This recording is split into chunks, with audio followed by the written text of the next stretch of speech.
Welcome back wase kwenye Man Cave Talk. Hii ni episode 124. Nimesahau 124 ama 123. 124. Mbona 123? Sijui kwa nini. Ni episode 124. Man Cave Talk live Q&A inaitwa No Filters, Just Real Talk. Taka niwa break it down vile live yenyewe inaenda ile sequence ni simple. No. Just a few minutes naona ma comments na kama already. Layout yake ni simple by the way. Sikuwagi na big deal sana. Iko kama niko na intro na housekeeping, hakuna housekeeping vile. Kuna audio is back. Kama audio iko fit na check audio. Alafu kuna viewers Q&A, alafu deep conversation anything about Q&A the whole time. Alafu towards the end ni rapid fire round ile na try to answer as many questions as possible. Alafu final thoughts, alafu shoutouts. Hiyo ndio kama format ya hii live. So kama una swali yote kama the first time, unaweza sikiza, ukitaka kuniona tena next time unaweza subscribe because kwa YouTube na try to get 10k subscribers. Nilipromise wase 3 years ago when I first started this channel, napatia na camera. Ile like something kama wewe ni msa social media na kupatia ile at least setup itakuanzisha ndio uanze basically kufanya vitu peke yako kama a content creator. Tutaongea tu whoever who wins na muuza what do you need exactly alafu nampatia. So hiyo ni 10k subscribers YouTube. Nilisema lazima ni follow you through all the way. So basically that's what it is. So welcome back basi. Kulikuwa na TikTok ni mapema kidogo kama 2 minutes ago ilisema kuna Alish bedsheets. Jina funny that. Hello, mambo leo umeanza mapema. Muanza 12 by the way. Nikichelewa, hata nimechelewa niko half an hour late because I was making sure my kids wamekula before. Nikikaa hapa na 2 hours. Sitaki niulize daddy we need food. Itabidi ni interrupt live. Na sipo ku interrupt live. So YouTube hapa imeanzia hapa sema kuna Niaji Albo, are you a soccer fan? Ushanunua ticket ya World Cup. Bado. Sitanunua iko different cities. Kuna kama 2 stadiums in Canada, maybe 3 in Mexico ama 2 sijui. Alafu the rest ziko spread out all over the place. Hakuna soccer hapa hivi Minneapolis. Hatukuwa tuna host anything ya World Cup. Lakini the closest city to me is kwa Kansas City, Kansas. Ama ni Kansas City, Missouri. Sijui which is which. Kansas City. Mali ile stadium ya Chiefs. Ndio kuna soka huko. Kuna New York, kuna Seattle, kuna Dallas, Houston, Miami. I think so. Nimesahau anything in between. Kitu kaa hiyo. So tutaangalia tu ni game zile kuna game mob sana ziko all over the place. Lakini difference ni kama 2-3 hour flight basically. Mimi ni fan wa soka si vile. Life imenishika sana. I used to be niko msee wa Arsenal back in the days ile Premier League. Lakini saa hii nimeshikwa sana na life ile na try to make sure that watu wangu kwa fiti. Basically natoa itu ile nimekuwa dad of the year. Si dad of the year. That's what it is. So hiyo ni swali kwa hapa hivi YouTube. By the way, kana na stream pia YouTube same time. Same everything. So kwa utakuwa na YouTube, TikTok, vertical YouTube, horizontal YouTube iko available. So next ni ile in your perspective, how do you decide what to invest in? I.e. where you have money to invest but no idea of what to invest in. A lot of people struggle with this. Oh man, ni swali ni. Very good question by the way, very good question. So mufuatana hivi, the first thing niliinvest nayo kama sahi kwangu hapa hivi ilianza na tracking. Nilikuwa dereva, I was a driver. I'm always a truck driver by the way. Si big deal, I'm always a truck driver. Ni ile at some point nikianza, I really wanted to work locally. Lakini sikuwa na experience sana ya kupata jobs locally. Out kama 5 years experience. I'm giving kama ile background kidogo ndio it makes sense. So basically kwa truck driving, out hivi, kama uko na, yani kwa investment, unafikiria, what can I do? Ni kama vile kwa job, kama wewe ni employee, you're always striving to be the best employee kwa your organization. Same thing na tracking. I was striving to be the best, ili get the best out of the experience ya whatever you're doing. So kama ni investment, lazima uangalie, what thing can I invest in that inakuwa na sustainable returns. Naona hivyo sasa. Alafu, if you have the money, suggest hivi, if you already have the money, you're better off just putting the money away. Kama weke pesa kwa kama high yield savings account. I think inaitwa money market Kenya, na try kufikiria hiyo jina. But unaweka pesa place, ita grow. That's actually much better. You put your money where it can grow while you wait. Lakini musema hivi, it's good to be proactive than reactive. Kwa sababu according to, unajua muangalia history sana na ufanya hizi ma research wasema hivi, if you've always been like you have a lot, you don't have a lot of money in your life, basically, technically, like you're always broke, then you come into money by surprise, like one day uamke and you're a millionaire, chances are to misuse your income. So you're being reactive because somebody can give you maybe 100, okay, say 1 million US dollars. So, alafu fikirie, oh wow, that's a lot of money. Now I can stop working. Alafu una quit job, unatafanya vitu zako on the way na kila kitu. Then I realize quickly that a lot of things you always wanted in life, ziko, maybe you probably need 10 million ama 100 million kuachieve hizo vitu zote. So musema hivi, lazima ujiangalie tu ile your prior, nimelearn from people by the way, see it's my own thing. Kama ile, you need to have like a proactive attitude towards investing in the future. Kitu kaa hiyo. Always, like think about, jipatie kama scenario, hypothetically. Hata kama ni, run that play in your mind over and over again. Usemeaje, if I come into money today, kama ni $1 million, what am I going to do with it? Mona. Alafu na run scenario. Alafu na try numbers. Because, mina believe ni ile power ya manifestation. See just manifestation blindly. Ni ile, if you really want something, if you really, really want something in your life, and you think about it hard enough, not just thinking about it, then you take some small steps towards that goal, utaiachieve. Actually, utai-surpass. You'll achieve your objective and you'll surpass your objective at the same time. So, my practical example, musema hivi, one of the easiest business I can get involved in, if I come across money, even if I don't come across money, ni ile nionge na one of the cities around hapa. Mimi naishi Minneapolis St. Paul, nitafute place fulani kuna kama just land iko available. Alafu I don't even need to own the land. If the city or the county can allow me to use the land, nasema hivi, I need land for storage of equipment. Simple. Itakuwa maybe land ile iko, kuna hizi ma high voltage power lanes na pitanga juu overhead. So hiyo land iko hapo hivyo according to the way it's divided. Ni ile, it's not permanent, ni temporary. So if the city can allow me to have land in one of the cities iko mingi hapa sana, ama county, I can make that place kama, hata kama iko swampy, ndamwaga mchanga for a while. I'll ask people, oh, do you have any type of soil you want to dispose or whatever? Kama ile dig out from kujenga nyumba, just dump it on for free. Dump it. Alafu ni straighten na dozer, then ni make it truck parking. I'm at equipment storage, basically, exactly what that is. Because I would track the equipment. Because they won't allow you to build a residential house or even maybe office kwa active power lines. So, hiyo ni one of my investments. So what I would do ni ile, ikikuwa allowed kuchukua hiyo land, that strategize, nikaa na mtu tukaiseme, okay, how much money can I make from this point to this point? Seme, okay, this and this and that. Alafu niangalie numbers zangu. If it makes sense, nachukua loan, ni invest na hiyo property, alafu ni kuwe na parking. In the beginning, just to attract more customers, ndakuwa na the cheapest rate in town. Suppose kama parking hapa naambiwa, in the cities ni kama $400 a month. Kuna place ni 350, kuna place 200. So if I get a spot like that, ndaanzata labda $100 a month ku attract wase.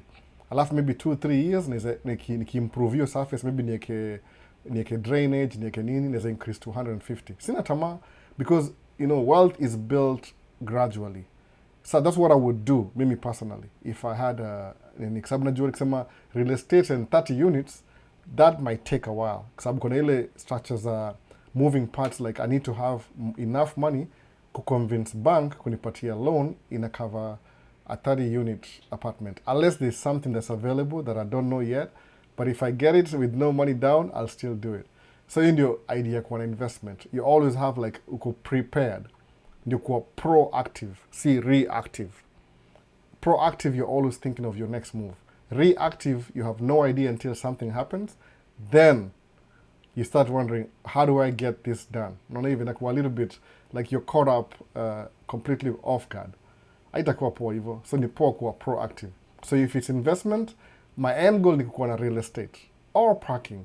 Alafu just as nimeona na more na observe sana hizo vitu nasema even if I get real estate ikisha increase in value I can sell it excuse me, I can sell it alafu ni recruit ile equity ni invest in something else hata kama ni buy in the beginning as long as ina move. Do believe na ile any movement is progress hata kama ni slightly ni progress because you're moving. Most people are always stationary or stuck. Wanangojea something happens then they react. Hiyo ni too late. You're supposed to be proactive. Una anticipate ama una expect something to happen. Ina make sense sasa kwa Silas Mburuki ni ile lawyer ama Silas lawyer ndio hivyo. So that's the investment. So hata kama uko na Kenya, make sure uko familiar na types of investments iko available to you. Alafu which is the low hanging fruit. Kama tuseme if I have this kind of money, I can invest in this place. Na usiangalie returns kama kuna dem fulani nimesahau jina yake alimecomment ati ubaya wa Kenya wengi alisema si mimi I'm just quoting. Wa Kenya I expect I can invest $10,000 and I'll get 2,000 every month from today. That's not true by the way. Investment you grow na increments a percentage. It's like maybe 2%. The highest ni 10%. So you can invest 10,000, don't expect to get 1,000. Maybe expect to get $1,000 a month in a good investment. Sometimes ni 800, sometimes ni 500 from 10,000. So you have to be patient. Kwa nini? In a month, suppose you invest 10,000, then you make 500. It becomes a good thing because your 500 inakuwa ni kitu, if you didn't invest, you wouldn't even have that 500. The increment, really 5% of 10,000. So, but if ina come continuously, at some point, maybe by the end of the year, itakuwa 5,000. The following year, itakuwa not hivyo. So, ina build pole as you go. That's the best way kuangalia hivyo. Una invest a huge chunk just to get a percentage of.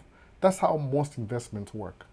Unless unanunua shares, alafu all of a sudden, if flip ikuwe, kama Nvidia, ikuwe from 0 to 300, 600%, then that's your lucky day. Uli invest at the right time. That's what I would say. My own personal opinion. So, hata nirudika TikTok nasemaje. Elijah Malen Masinde amesema, do you advise a new immigrant to get a car loan or just avoid it and save to buy a used car? Elijah Malena Masindo. Mimi, do whatever is possible to get a car. Sababu, it depends on which city you live in. Kama my in-laws wako naishi New Jersey. They moved out of New Jersey. Alafu akafanya kazi New York. They don't live there anymore. Utapata from from the, what do you call it? From the where you live, New Jersey is cheaper. North Carolina. So where you live, where you work, you can commute by bus. Then you don't need a car. Then gari moja, because kind of like if you're going to work, na unaweza commute na public transport, do it. Because ni cheaper than gari. Juu gari, as much as ni mzuri in the beginning, kuna cost associated na gari, by the way, which is hidden in the beginning, if you're trying to save money. But if it's, kama mimi linaishi hapa hivi ni masabab, it could be the same na North Carolina. I need a car. Kwa mimi, the closest kama food store kwangu, ni kama nikitembea, suppose I want to walk to the closest, itakuwa 20 minutes. Alafu kumbuka natembea. So how do I get back? Nimenunua vitu. Where am I going to put them? Naona. So kitu kaa hiyo. I need a car. So if you, kama umebuild credit in the beginning, musema hivi, kama if you're married and you have kids, nunua one reliable car ya familia because you need reliability. Alafu nunua ingine tu cheap ile ya wewe kivyako commuting. Because one reliable, I've been doing that for a while. Kama sisi tulikuwa na minivan, ilikuwa slightly newer, na mimi nilikuwa na a little bit old, ile tu ya kucommute from whatever, peke yangu, mostly kwa peke yangu. So one reliable, one not reliable. Alafu, if you're buying a car, financing in the beginning as a new immigrant is good because you don't have credit score. So angalia budget yako, usipite sana, angalia budget yako uone which car falls under your budget sahi. Because you're a new immigrant, believe me, you'll get better. After maybe 2-3 years, you'll make more money, you'll learn more things, itafunguka. So in the beginning, just buy a car within your budget. Ukiwa budget kidogo uta regret, but you know, people always do whatever they want. but nunua gari alafu ukuwe nayo alafu anza kubuild credit at least ya gari, the credit system hiyo nini, alafu kwenda mbele I believe utakuwa na more money, uta improve because this is just, you're just getting started. No, kama wewe ni new, the 2-3 years from now utakuwa far from your starting point, kwa sababu usha travel a little bit advanced, more money, umefungua more career opportunities. I believe so. Everybody does that. Immigrants are very proactive to move quicker through life. Sasa, so YouTube tena to YouTube. Ni live Q&A. Daryl samaje, Daryl Travel sama, oh, just joined. Oh, welcome back. Alafu samaje, mambo vipi? It's been a while. Hope you're doing well. I'm technically doing, ukiniona hapa hivi, I'm doing well. Nimekuja hapa hivi kwa live. You get to see me at least, no bones, maybe mguu imevunjika na sijui, but I'm okay, I'm just kidding. Love that setup, maze. Love it. Unakaa fiti. Thank you. Hii ni wall tu, nimetry to fix everything because nilifukuzwa my usual place. The kids kicked me out. so I'm back to the wall. I'm really pressed on the wall. Nataka kuangalia what background I can use, but ni wall. Ni wall. I can nitongaje ile chipboard ile wall. So inaniforce kuwa limited na kuvaa tu black shirts ndio nikuwe contrast, so it's not really good. Join in time today, Kiriga. Welcome back. So kwa hello Patrick Vieira. Hello Patrick Vieira. Mi ni Patrick Vieira kweli. Mi si Patrick Vieira bana. Maybe kuna some resemblance though, niliangalia. So Aloiki, hi Albo, joining now, hope I ain't late, watching from St. Louis, Missouri. Oh, karibu sana Aloiki, karibu sana. Namka hiyo jina Aloiki, wala wasema veteran. Aloiki alikuwa Kenya last year, sasa yuko St. Louis, Missouri. So, Carsby Vini. Hi sir, good evening. Hapa ni afternoon.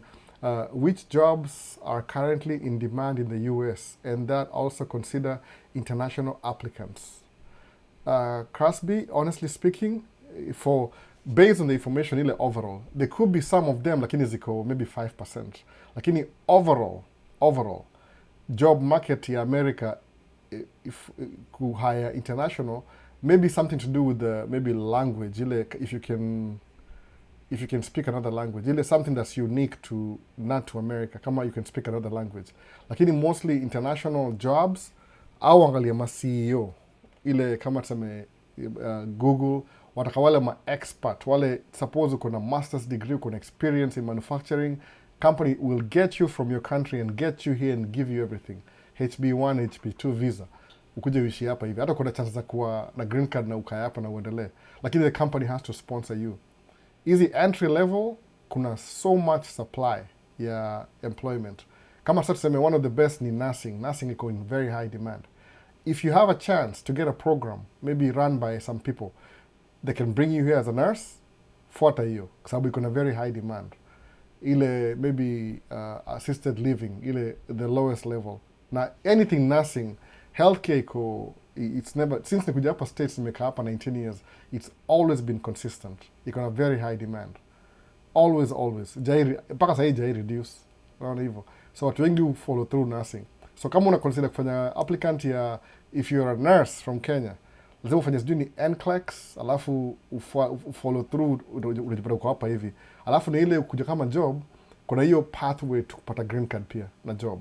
Lakini ni very scarcely populated, kitu kaa hiyo.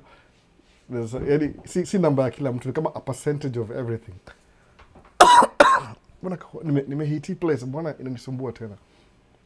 Tuko spring, so mwaga na ma-allergies vibaya. Miti zikianza grow, oh man, anisumbua. So niko na regiment yangu ya allergy medication every day. So another one is semaje, if I were serious about relocating, what path would you personally recommend I focus on first? So Carsby, it depends, like how old are you, what are your goals and objectives.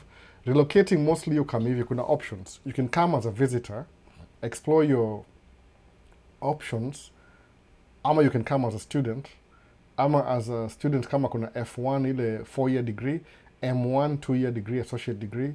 Hizo ndio options zako.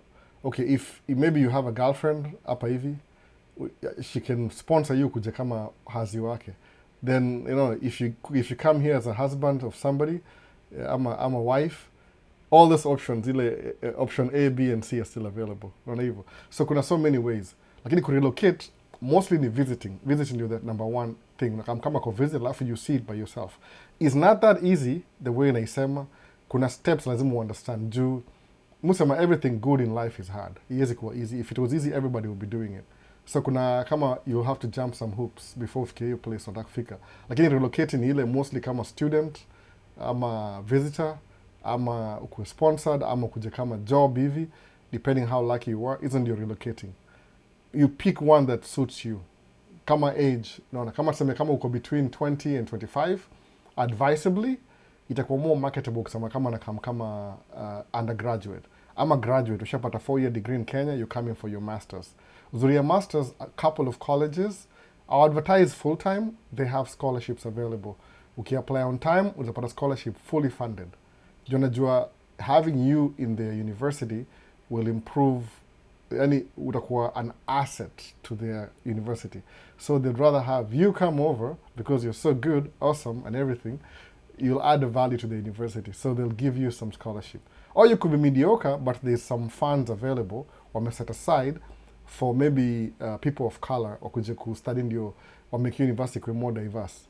Although administration encourage this story, but overall it's a good thing to do. Like ile useme kuja kama student, if you're a little bit older, kuna waseutra kuja kama jobs za cruise ship, hiyo si au kuji states, yani it's like you're on transit visa kwa job.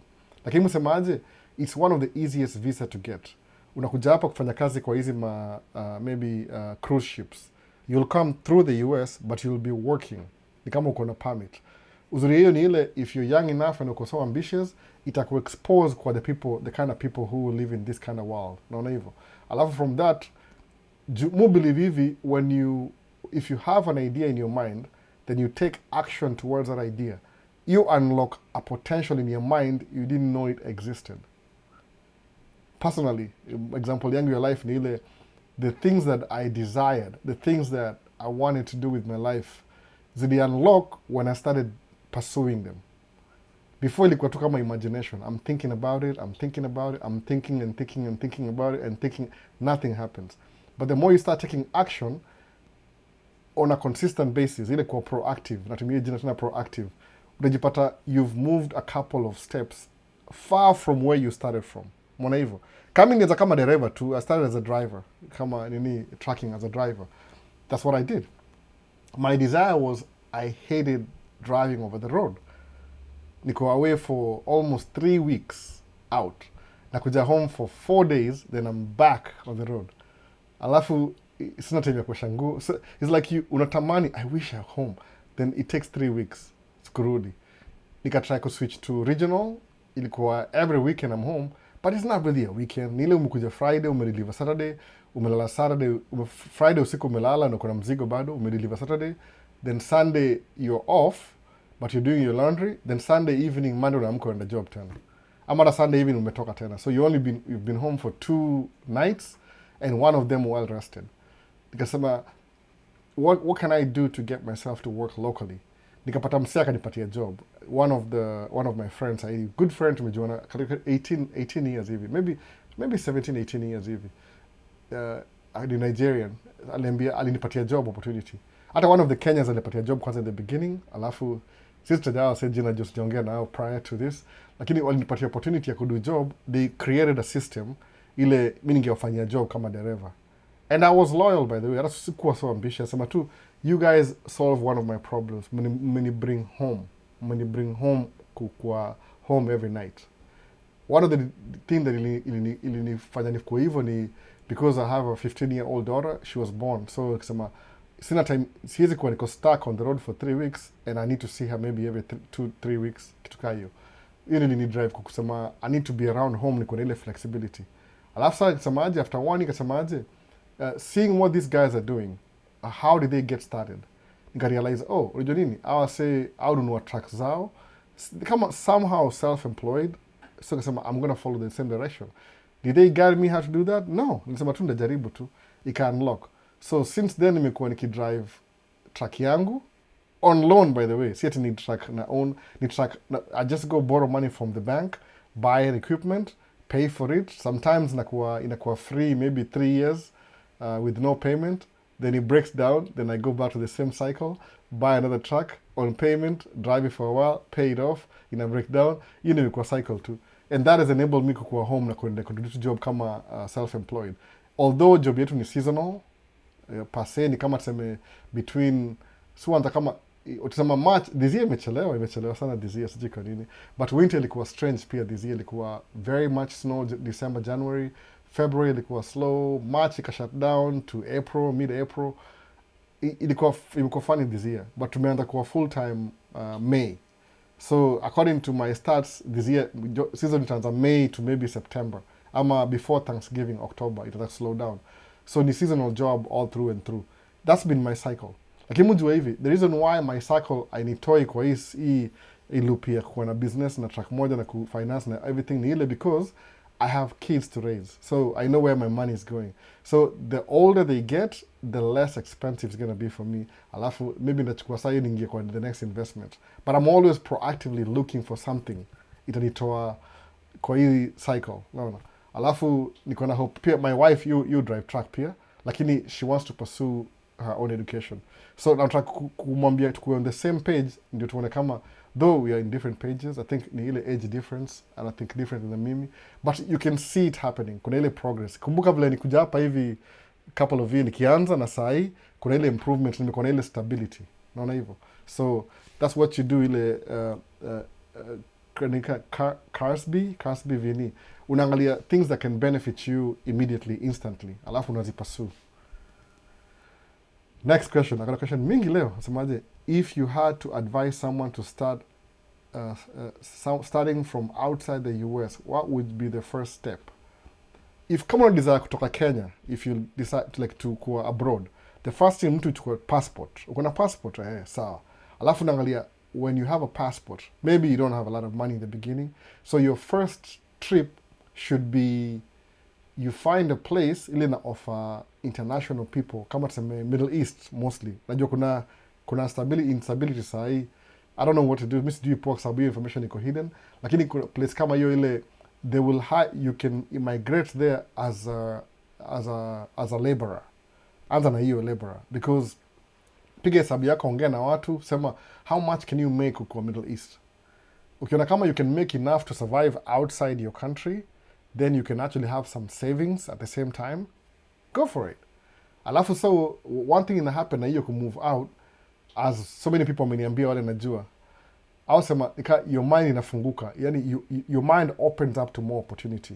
So uko na ile break when you're thinking about it, unajiulizaje, one day niko kama ni Mswahili, mimi ni Mswahili, so mimi sema ni Mswahili, next thing niko sijui Middle East, next thing niko Europe, next thing niko United States, ama whichever life, ama kuna job China, kuna scholarship Japan. Itakuwa hard in the beginning, by the way, lakini utajitoa usemeaje, I'm building an opportunity. Ukienda hizi places, if they have, kama kuna Europe place, unaenda education ni free, I think in Germany, some cities, see everywhere. Muona hizi ma advertisements. Sometimes na sound kama too good to be true, but musema try it out and see where it leads you. As long as you don't spend money to do anything, kama ni free in the beginning, try and pursue it, alafu follow. That could be the thing. Ujitoe ndio ufungue mind ile perspective ile, I can live away from my home country and still earn a living, kitu kaa hiyo. Alafu naanzia hapo. Kwa sababu unajua the reason why muongeanga hivi, mu assume tu I could be wrong. Sijakuwa Kenya mara mingi, lakini watu wengi wanaishi Kenya kwa ile level ya middle class level. Watu wengi wako below middle class level. It could be 70%, 80%. So sometimes leo tumia nini moja hapa, you have to pull yourself up with your own bootstraps. Nobody will come and do it for you.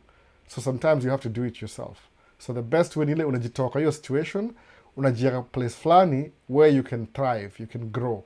Even if it's a small step. Suppose kama useme kama mimi one of the happiest thing that I ever experienced kuja States ni ile, the first time I was able to afford, actually not even afford, maybe I could afford, but qualify to have my own apartment.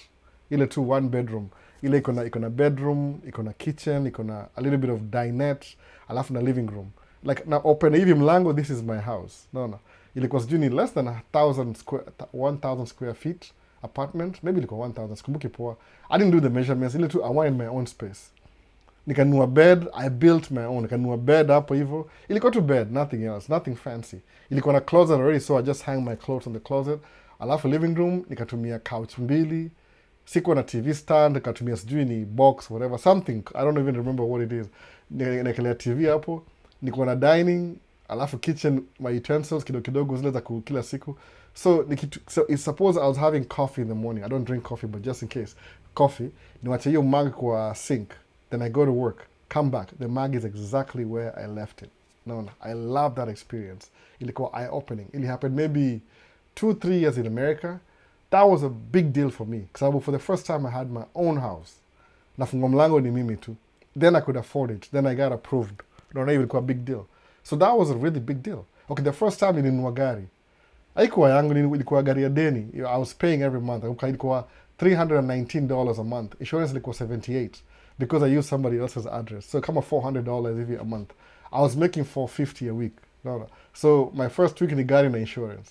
Second week ni maybe natakuwa accumulate rent. Nilini teach kufanya vitu. So that small step ile semaje, at least I'm on the right track towards my goal. Ilinisaidia sana kuendelea. Naona? In a larger scope ya vitu. So that's what I would say. Ile tu, any improvement tu, hata kama ni kidogo tu, follow through naye, itakusaidia sana. Naona? Acha ni cover hii ya semaje. Kuna vitu mob zina happen hapa TikTok, hata sijui ni delete. Follow me, this is lazima mnifollow. I mean, you can follow if you want to. Not try to click clean page. So, another question ni gani hapa? Yasema, bado ni Crosby Vini. Which jobs are currently in demand in the US and also considering international applicants? Umesema hiyo nimeanza hiyo already. Healthcare ndio number one. Honestly speaking, IJI change, it's been like undefeated. Healthcare is undefeated to this day. Kuna vitu hata sijui jina, ile kama the x-ray, physical therapy, hizo zote za healthcare. Basically, kwa sababu unajua kuna these things that are recession proof. Like for example, if you're doing trucking over the road, na you own your own truck, you have a refrigerator trailer, so itarifa hapa hivi. That means you're going to be delivering food. So food doesn't care whether the economy is up or down. People have to eat. No. Okay, kama kuna business, kuna real estate, you're renting out apartments, 30 units. Apartment doesn't care whether economy is high or low. Adam says, imagine if I'm cutting off my budget because I'm broke, which I always do basically, muishi within my means, most times. Hizi vitu unaona kunazo sahii hizi za lives nini, hizi zimejilipa zenyewe, by the way, they just pay for themselves. Ni ile mu utilize, kama tuseme I use the credit card anyway for my expenses. Sometimes I get cash back. Sometimes mu get kama a gig hivi, sema oh, I have a graduation, I need my pictures, nampiga picha, ananipa 500, 1000. That's what contributes towards buying those things. Hata hizi some of them nilipata for free, zilikuwa tu part of the organization I used to work for. I was part of a non-profit, alafu ika shut down. So because mimi nilikuwa msewa media, nikabaki na vitu zingine. Si easy though. I think the one of the video switcher hii. Lakini hii ni yangu, hii nilibuy baadaye. But I have another one ni inherit. So that's what you do. You just live within your means. Sababu ukilive within your means, you stretch out your average. Unaona hivyo, una stretch out your average. So anything above that, una invest. You always gotta be thinking about the future.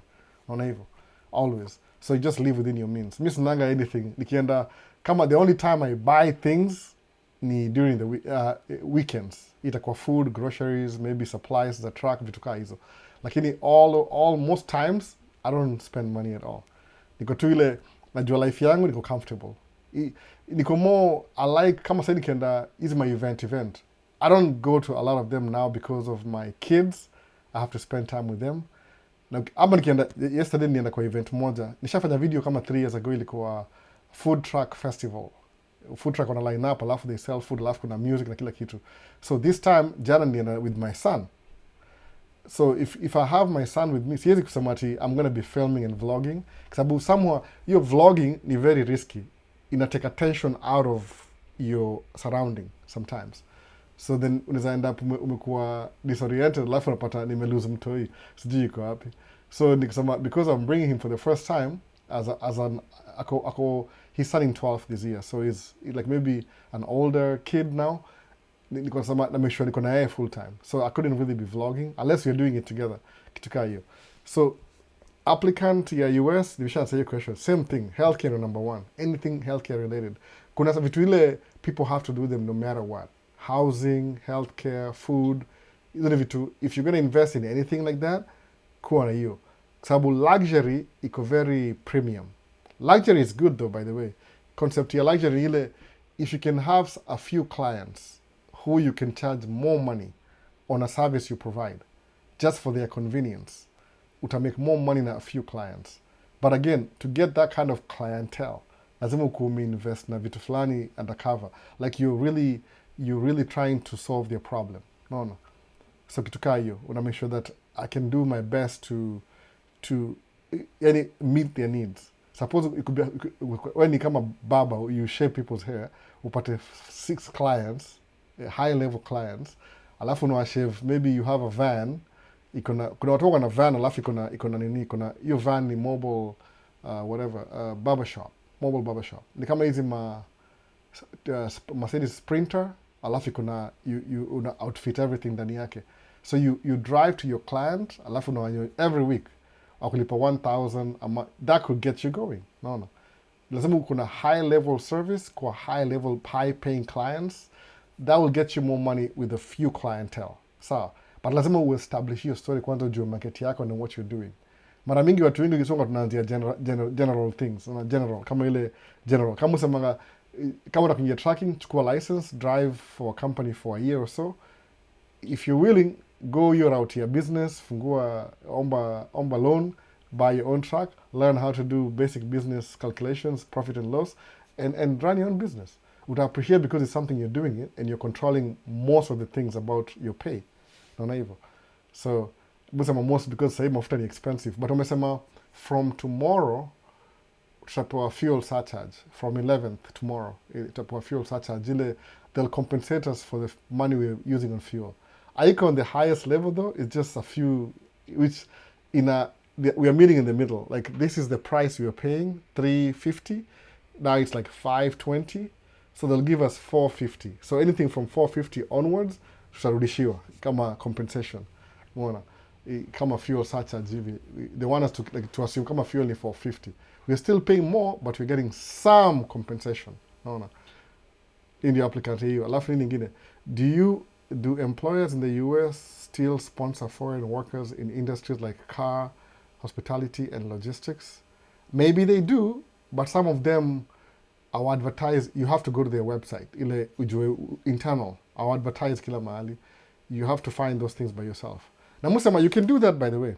Nasema hivi, unakama kwa hizi ma AI, hizi ma DeepSeek, ChatGPT, useme looking for an employee sponsored whatever in this field. Itakupatia some links. Once you get to the links, pursue hizo links. You'll see. Kama hiye cruise ship, kuna watu washa kwa cruise ships as we speak. Mwana hivyo. So inakuwa ni kama unakuwa proactive na hii story. Usiangalie alafu usahau. So what's next? Kuna nini? What's your opinion on black tax?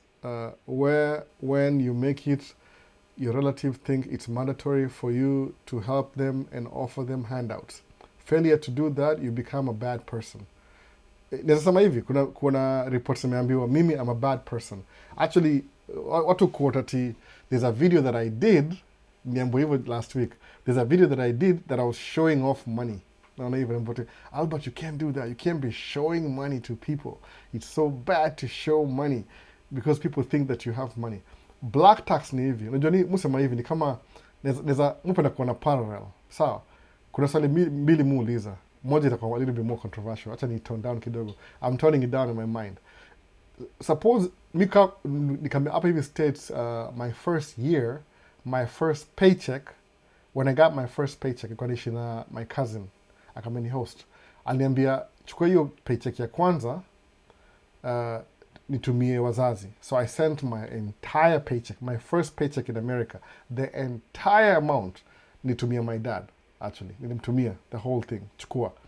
Ndio ile sema ni kama ni blessings because my life iko based on what my parents did to get me to where I am. all the sacrifices, all the sleepless nights, niko mgonjwa hivyo. So I gave them my first paycheck.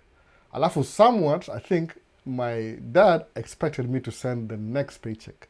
Nikamwambia, hey, listen, whatever I sent you ni ile ilikuwa my first harvest ya hii kuwa in a new country.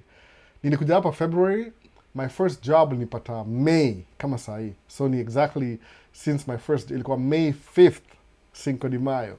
May 5th, nilipata my first job. I was hired. So maybe a couple of weeks after, maybe May 15th hivi, nilikuwa nishatuma pesa check ya kwanza. Alafu the second check ilikuwa, I had to start paying my bills. The third check nilikuwa naanza because my cousin was hosting me, lazima tungesaidiana ile rent na kila kitu. Imagine she was hosting me when I didn't have money. Ada yake niambia, send your first check to my dad, was very gracious of her because I knew that I had to. But that's a good thing kuambia wazazi, thank you for getting me this far. Lakini after that, honestly speaking, kuna wasa kuna very high expectations of me. Kama I had to support my brother for like a year or so. Namtumia pesa every month. Ilikuwa kama almost $100 back then, which I didn't have, by the way. Ilikuwa yani, ukiangalia budget yangu, it was so tight, but the only person I could help ilikuwa my brother. The truth ni ile, usi feel guilty if you don't have the money to help everybody. Kwa sababu kila mtu ni kama usahau. Kama ujue hivi, right now nimekaa hapa mbele ya kamera naongea. I'm speaking. Lakini najua hivi, according to me, I'm speaking to all of you. Kama sahi kwa live kuna namba kwa 13. Hapa kuna 13 kwa YouTube. TikTok sijui ni wangapi naangalia. So I'm speaking to 13 people sahi, 15 people sahi, 15 sahi. But the truth ni ile, the people who are watching me, they feel like I'm talking to them individually. Sawa, hiyo ndio difference sasa. Unaongea kama ile na kila mtu, lakini kila mtu ana receive as an individual. Sawa. So, if I sent my dad some money, alafu aseme, wacha nikabrag, seme, oh, you know what, my son, how is your son doing? Oh, he's doing so good. Actually, last week, he sent me whatever, $300 from his first job. Oh, really? Alafu labda anko aseme, oh, wacha nimpigie simu pia mia nitumie kidogo. Ile black tax. To be honest, if you don't have it, you don't have it. No. Kama siku hizi, I can't even, nini yangu iko so tight budget because I have 3 kids. Umeona? Na hii kazi yetu ni ile tufanya season or so off season, you have to save enough money to survive until we start working again. This year imekuwa longer, imestretch vibaya sana by the way. Ilikuwa kuna 2 factors, other stuff as you mentioned, zingine ziko very polarizing. Lakini kuna factor may happen. Tumeanza job ile consistently last week, by the way, last week. Ilikuwa 6 hours hapa, 2 hours hapa, 4 hours hapa. Zile job za kumaliza ama kuanza. So last week nimekuwa the whole week ile boom. I think nilikuwa na 1 day off last week. 1 day off, I think. Tuesday or something like that. Lakini Wednesday, Thursday, Monday nilikuwa job full time. Unaona ile 8 hours, 9 hours, ile full kabisa. Hata mwili kimechoka sijazoea hivyo. So kama una do, usijilazimishe, don't please people with money you don't even have. Kuna hiyo story kwa kama ile American dream ni sijui 2.5 kids. Ile unakuwa na, you marry a wife and you have 2.5 kids. Half ni dogi. Alafu you live in a white house, you buy a house with a white picket fence. Labda ni 2-3 bedroom house. No, hiyo ndio American dream. Lakini kumbuka hiyo American dream, lazima ukuwe na enough money ya ku-afford hiyo American dream. See as cheap as you think. Sometimes you need more money to do that, just to pay for things. Mwana hivyo. Kami sahi naishi kwa hao because my kids need the space. Ile ku-thrive, but najua hii hao itakuwa temporary. At some point when they get a little bit older, they downsize because when they get older, most of them move out. No. So if you move out, 2 things to happen. Kama niko nimechukua mortgage, by the time when I move out, mortgage itakuwa maybe 2/3 paid off. No.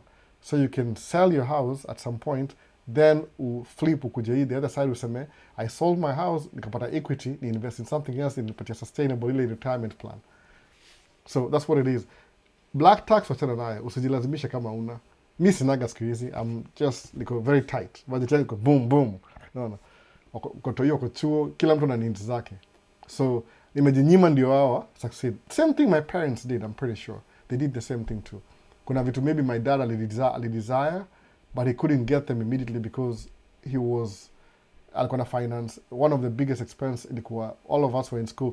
Tumwachana 2 years sisi wote. So at some point you have to make that sacrifice. Kama una black tax, don't worry about it. Just usi feel guilty. Una do. What do? Are you gonna please everybody? Uta please everybody alafu baki uko broke. No.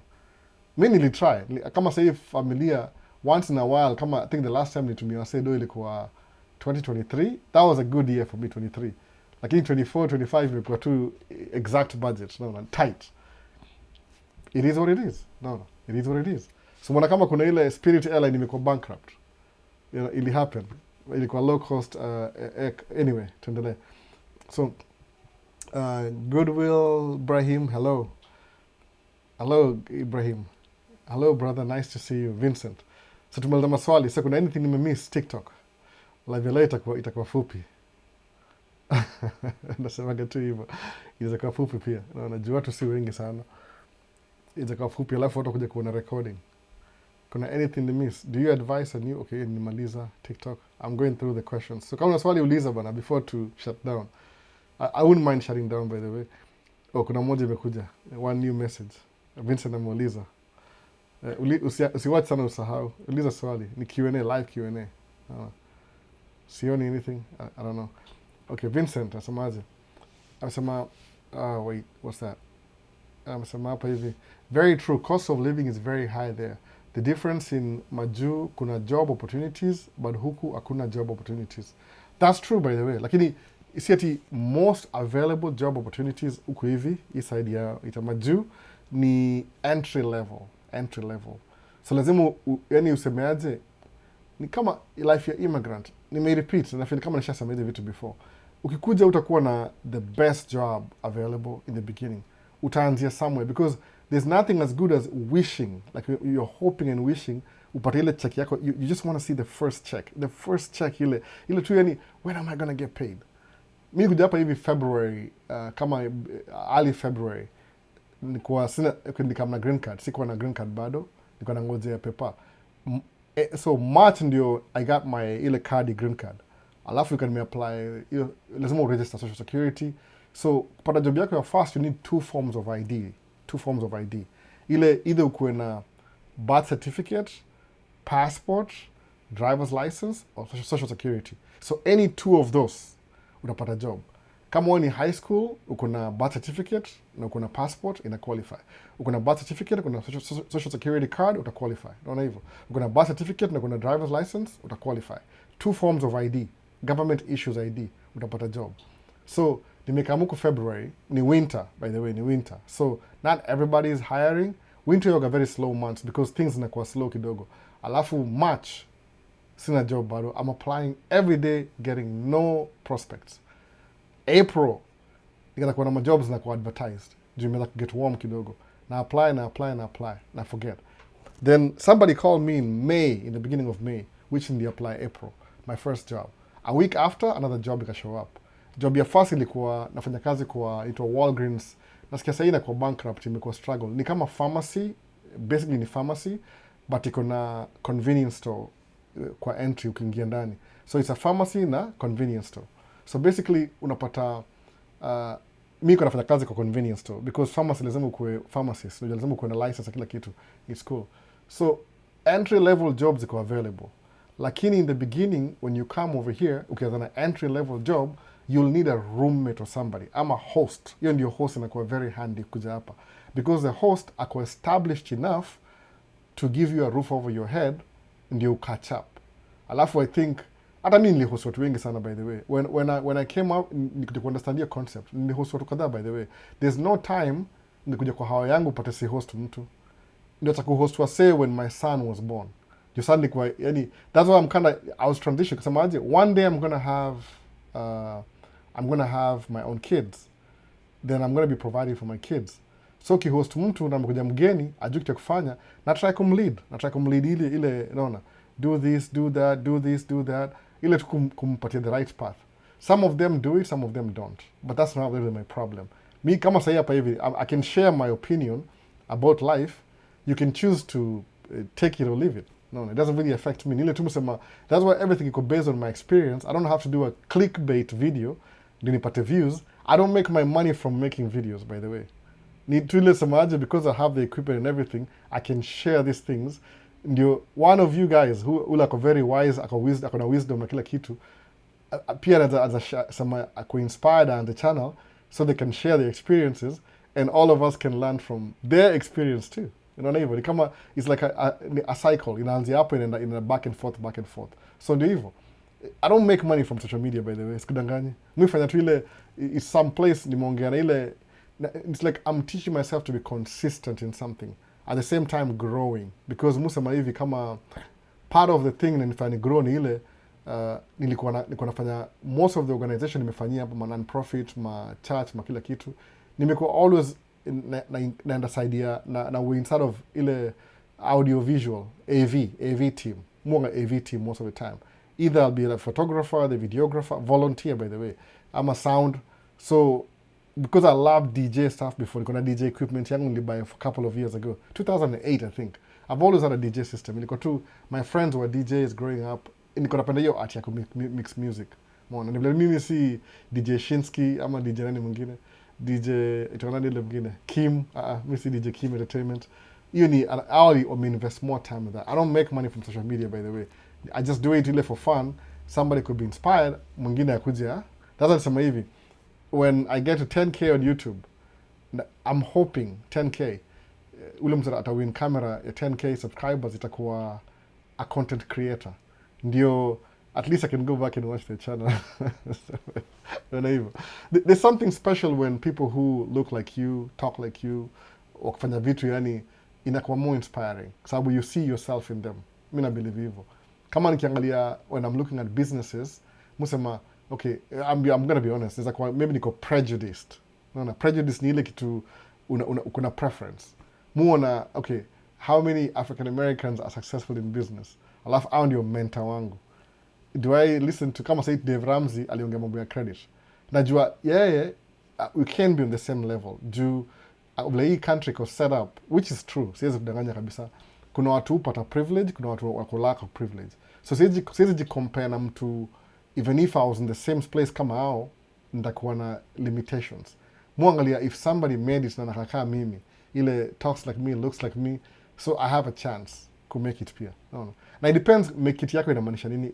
Make it varies in different levels. Kuna say, this is making it, and this is making it, and this is making it. Musema ni ile tu, as long as my life iko pretty much consistent in most things. Like naniko face ile, I'm raising kids. I'm a father, I'm a husband, I'm a son. My parents are here. A son, a brother. So that basic lifestyle, if I can keep that going, iko sawa. So whatever I do ni maintain status, ile tu ya neutrality. Ile my kids have a plate on their table, it's a meal time, wako na healthcare, careful, naona kitu hiyo. At least my 3 kids, ule mkubwa anaishi na mama yake. So na hiyo ni story nyingine tena. Hiyo ni, I don't even know much about her because I was just spend more time na yeye. Lakini my 3 kids wale nakaa nao hapa hivi. Au wakana ile naona kama wako, consistency matters, consistency. Hiyo ndio mwa na strive for that. Alafu from ile book ile, hata book napatiana by the way, nisema hivi, after 10K subscribers, ikifika 10K subscribers, nda post the books that have made so much impact in my life. Alafu what we'll do, they're just books. Ndasema, okay, takuwa na kama tuseme ka another kitu fulani ile comment something ile somebody will just ndakona tumia book moja every whatever to decide sijui every quarter, every month, kitu kaa hiyo. Ndio watu wale ile ikuwe ni ile nasema na natenda. So 10K ni camera, after that ni mabooks.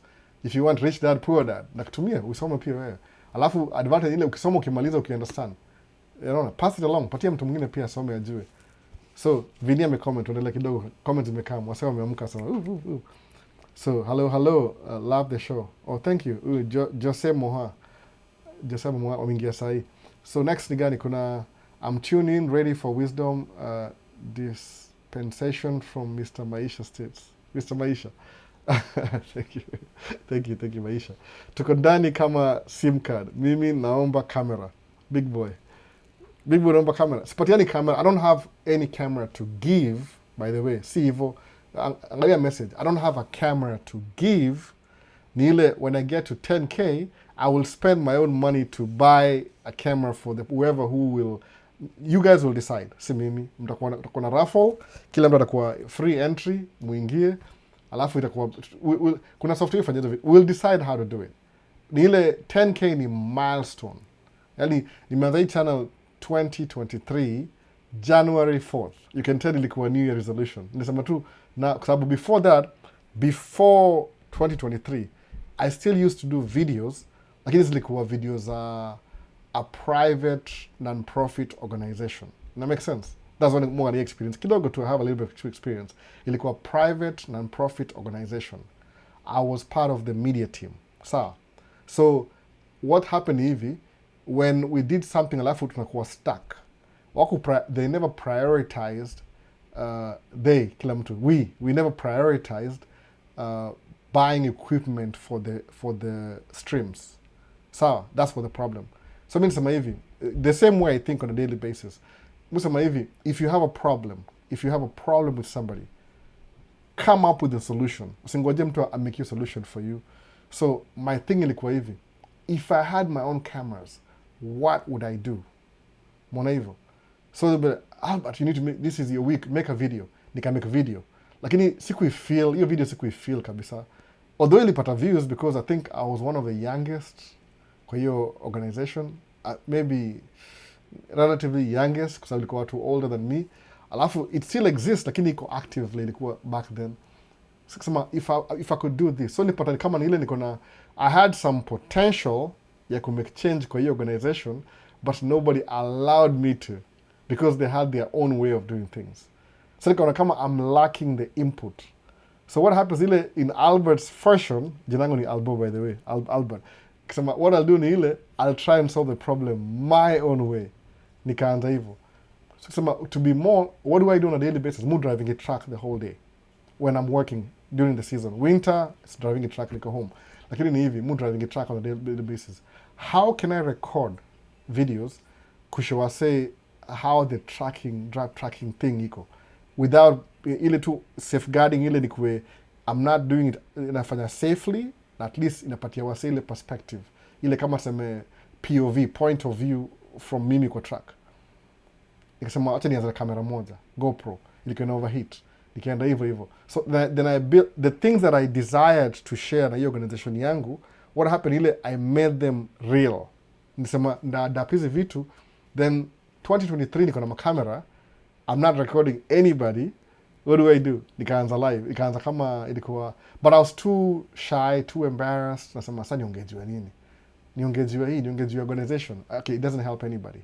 Nikapata acha nilikuwa inspired na watu wengi sana. Nikarealize hiyo time during COVID 2019 2020 kuna wase wengi walianza channels za ile wanaongea Kiswahili.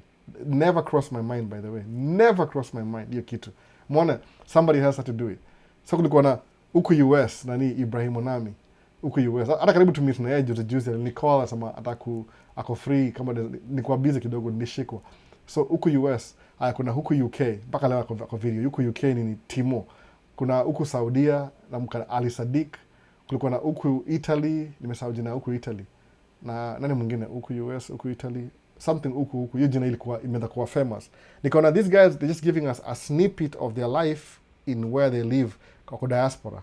Kusema that's good. So what I'll do now is the same thing. Watch video ya kila mtu nikaona okay sir, the only thing watu waongee ni juu ya business na investments. Wanaambia mimi naishi hapa. Some of them were showing off. Mupata domo. Okay sir. Najua social media it's very yakongaje. Ni kama adrenaline. Once umeanza, you have to come up with new content every day, which is tricky.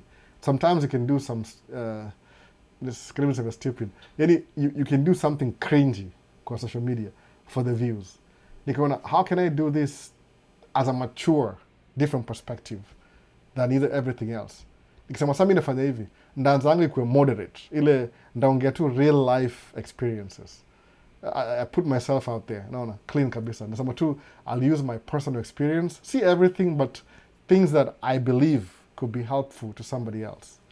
Kama najua hivi nikikuwa Kenya, if I knew somebody who was in the US, kama nilikuwa naongea na Kuzo before nikam US, just talking to her ilinipatia perspective I would have never imagined in my brain. Naona jumini ziliwa Kenya, nimekaa Kenya, ilikuwa just my possibilities, my dreams ziko na cap, zinafika mahali zinaishi hapo. Naona So musema hivi, nikiwatch huku UK, kama sema huku UK, anaongea juu ya stadium.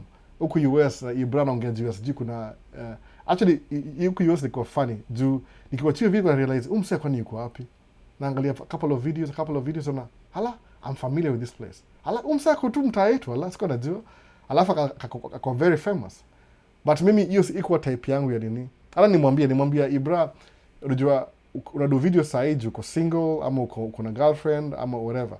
Once you have kids, life ita change kidogo, naona. Na hopefully ita interfere na video. But life yake imemchange mpaka hata sasa ni akona watu wawili is a parent. So ni hard kufix ile story ya video the way he did it before. You jaribu once in a while, lakini naona kama there's things lacking. Ilikuwa entertainment by the way sikio COVID. So ile perspective ile semaje, I'm going to put myself out there, ni share ideas. Alafu ndio to move on. Kama hiyo video mwingi liwa the most ni ile niambo na my mom by the way na my dad. Tumesikia unaonyesha watu pesa kwa TikTok. Kisema please, hiyo video nilimake 2023. Nakumbuka mpaka date niko na hiyo video. If you want naweza post the whole entire, ilikuwa man cave kama hii. What happened, ile msali uza swali akasema hivi, Albo, able to show currency ya America iko aje? How do you differentiate between hii na hii na hii? Mi ndikuwa cashier Walgreens, so I had to learn how to give people change. Sikizo tu tumia kadi. Then ilikuwa bado kuna place au tumia cash bado. So nika arrange, nika withdraw. My wife happened to have some money. Sijui kanafanyia nini siku hiyo. Alichukua pesa kwa bank. Nikamwambia, can I use your money for one life? Akasema sawa. Nikamnaye hapa hivi. Nikashow say currency yote. Hii video mpaka leo iko. Nilikuwa only adjust camera. Nilikuwa the other side kidu hivyo. Alafu what happened ile hiyo video repost TikTok. I think kama tuka clip hivi last year. So nimekuwa accused ati niko na show say pesa na vile watu wana pesa. I get it though. I get it. Ilikuwa maybe a bad idea. I didn't think of it that way. Just imagine if this video was important to people 3 years ago, bring back itakuwa more important. Nikaileta. Sasa nimekuwa accused because I think ilipata more views ama more whatever. Niko na show say pesa. It's not my desire. Mimi nasinanga cash by the way. Mtu mia kadi all the time. Just a disclaimer. No.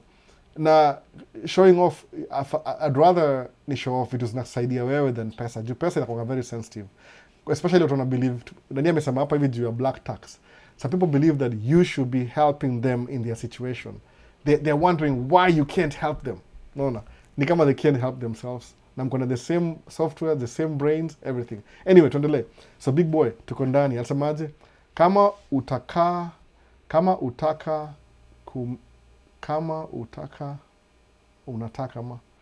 make in this life, read books to understand your life, your life will change hadi ushangae. Alafu asemaje, I will be here when you get to 10K. What can I do to help? Ni 10K itakuwa tu ile ni kama milestone, because I remember the first time nifanya YouTube, YouTube ni hard by the way. Niko na channel nyingine inaitwa Mwita Alhal. I don't post as much over there, but I'm trying to. Ile tu kama ni track related. Ni ile what happened ni ile Maisha States ili iba content ya Alhal. Ili the Alhal content nili bring kwa Maisha States. Alafu nikaongea Kiswahili. So nikibring hiyo content ya tracking kwa Alhal, haita make any sense anymore because naongea Kiswahili. Ili ilikuwa naongea English. So what I'll do ni hivi, sema hivi. Every week nikijaribu, kama last week imekuwa very difficult to make video kwa job. Najua kuna wase upenda kuona ile tracking na kila kitu. Though nilisneak in video moja on Thursday morning, ama liko Friday morning, one of these days. Tuliambiwa tukaanzia job kwa pit. Nikasema, since I'm going to the pit, nikamake video moja ya Alhal, kurudi hivi kwa job site nikamake video moja ya Maisha States. So I have 2 videos for, and I suppose maybe kesho ama kesho kutwa. Sijazi edit bado, niko halfway moja, wengine sija edit. So content ya tracking inafaa kuwa kwa a different channel. Ni ile people wanted to see, what do you do for a living, Albert? Nikaambia, mood driving a truck or construction site. Though, hii job tunafanya saa hii, though nimetolewa huko, niko place moja is going kesho. Wameni switch kidogo. How to switch around by the way. You una stay one place for 1 week, alafu, because idea ni hivi, our sesu for the job now, kuna different jobs. They have maybe 6 jobs going at the same time. So what happens ni hivi, if they send you to one job this week, alafu to another job next week, alafu another one the week after, ni contractor. Utakuwa na ile familiarity. So after maybe 2 month cycle, you know all the jobs and what are the ins and out of that job. Kama bro anaenda airport kesho, naona airport, hiyo airport niko very sure bro pia ufanyanga hii job, niambia bro, hebu hii job ni seasonal, hebu ingia job pia bro kwa hii job. So bro wanaenda airport kesho, naona hiyo airport I guarantee pia mimi ndako huko 2-3 weeks from now, naona, because hiyo flow ya job hiyo enda hivyo. Wananid gari 10 leo, wananid gari 5, kesho wananid gari moja. Sasa sema, oh, Albert yuko poa na gari 2. Maybe ni sizes, by the way, sizes. Kama sahii wife job yuko, amekuwa job moja for 2 weeks. Juu hiyo job iko so, ni street moja so tight, they need her kind of truck only. Juu truck kama yangu itakuwa too long, ndakuwa na ile hardship ikiingia ndani na kutoka. Unaona vitu kama hizo. So au fanya vitu kama hizo, ile job inakuwa specific. So Alhal ito Alhal na kuna incorporated, nabadilisha jina ikuwe more nini, nabadilisha jina hiyo channel, alafu iko itanga hourly pay kitambo, hourly pay ama niite tu hourly, sijui niite hourly, lakini kwa hiyo ya kizungu tracking. So if you really want to see me in the job, mostly just a snippet of it, see the whole day. I'm not streaming, mimi si I show speed, utaona kwa hiyo nini, kwa hiyo utaona tu at least a snippet of my job because ni job serious, by the job serious. Alafu hiyo Minneapolis, what happens ni hivi, ni county, ito County Road 5, but it runs through a very busy part of Minneapolis. So hata kama tuko job, kuna traffic ya magari, kuna watu, kuna nini, kuna watoto. So if I'm recording video kama it's interfering with my ile kupay attention, so alafu nigonge mtu inakuwa risky sana. Juu 2 weeks ago kuna dem fulani trucker akatoka hivi, mtu akamgonga kwa taya, wakaanza kuwa na kesi.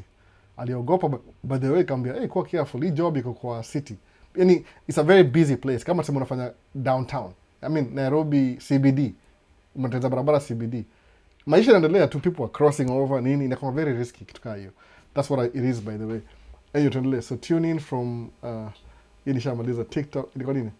So big boy kuja sikia 10k. 10k ni nini, ni milestone, naona. Kama sikia fast kusema tu, I can't believe 100 people are watching my videos, naona. So Brian Mavo asema, hello Albo, locked in from Mombasa. Welcome back Brian Mavo, welcome back. Ndio ushakuko before. So kuna Don Pay nini, Papi 90 asema, I'm tuned in and ready for wisdom dispensation from Maisha States. Dispensation, hiyo jina. Brian Mavo, hello Albo, locked in from Mombasa. Karibu sana Brian Mavo. So nani mwingine yuko hapa? Kuna Jose Moha asema, is there a green card lottery this year?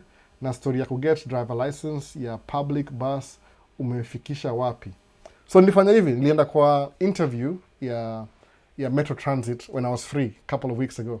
Alafu wakaniambia I need a passenger endorsement. Sijapata time bado, but I think iko open bado. What I want to do ni hivi, juu mtoi wangu amekuwa a little bit older, next winter. Naona, ile tu kama tutalive tukifika hiyo winter. Nataka nikuwe ile time niko home, because my youngest ataanza kwenda shule at least 3 days a week. Nichukue schedule ya basi, nichukue maybe Monday, sada kwa shule, Wednesday and Friday. Unaona? Because my wife, she's still doing school, so yeye siku ya winter yo focus na mambo ya chuo. Mi wanga free. Mi ndio muga babysitter, unaona? Stay at home dad. But joko chuo, so try to save dough tunatumia off season. So nataka niseme hivi, because she's going to be going to school for 3 days, niendeshe basi Monday, Wednesday na Friday. Alafu hiyo nimesema hauwezi record kwa basi because ni public transportation, but wako na breaks in between. So nikianza hiyo nini, nda make video maybe, alafu ndo show baadaye. No. Alafu I don't know how much they pay and everything. Juu watu I don't know anybody, mujua tu mtu mmoja. One of my former driver alidrive ya gari when my wife was off maternity leave break kayo. So niambia kitu, niambia, Albert, you know, you can get a job and you can make some money in the winter. You know, they're pretty busy and nobody wants to work in the winter. So if you want to, kasema, really, good idea. Nika follow through. Aliniambia, nikafuata, naona. So nafaa kuwa na hiyo passenger endorsement. So kuna some ni upgrade license yangu kidogo tu slightly, iko na passenger endorsement, then they will allow me to drive. But I'm looking into that, by the way. Ile tu kujikeep busy. Naona. It's always good to make extra money if you can.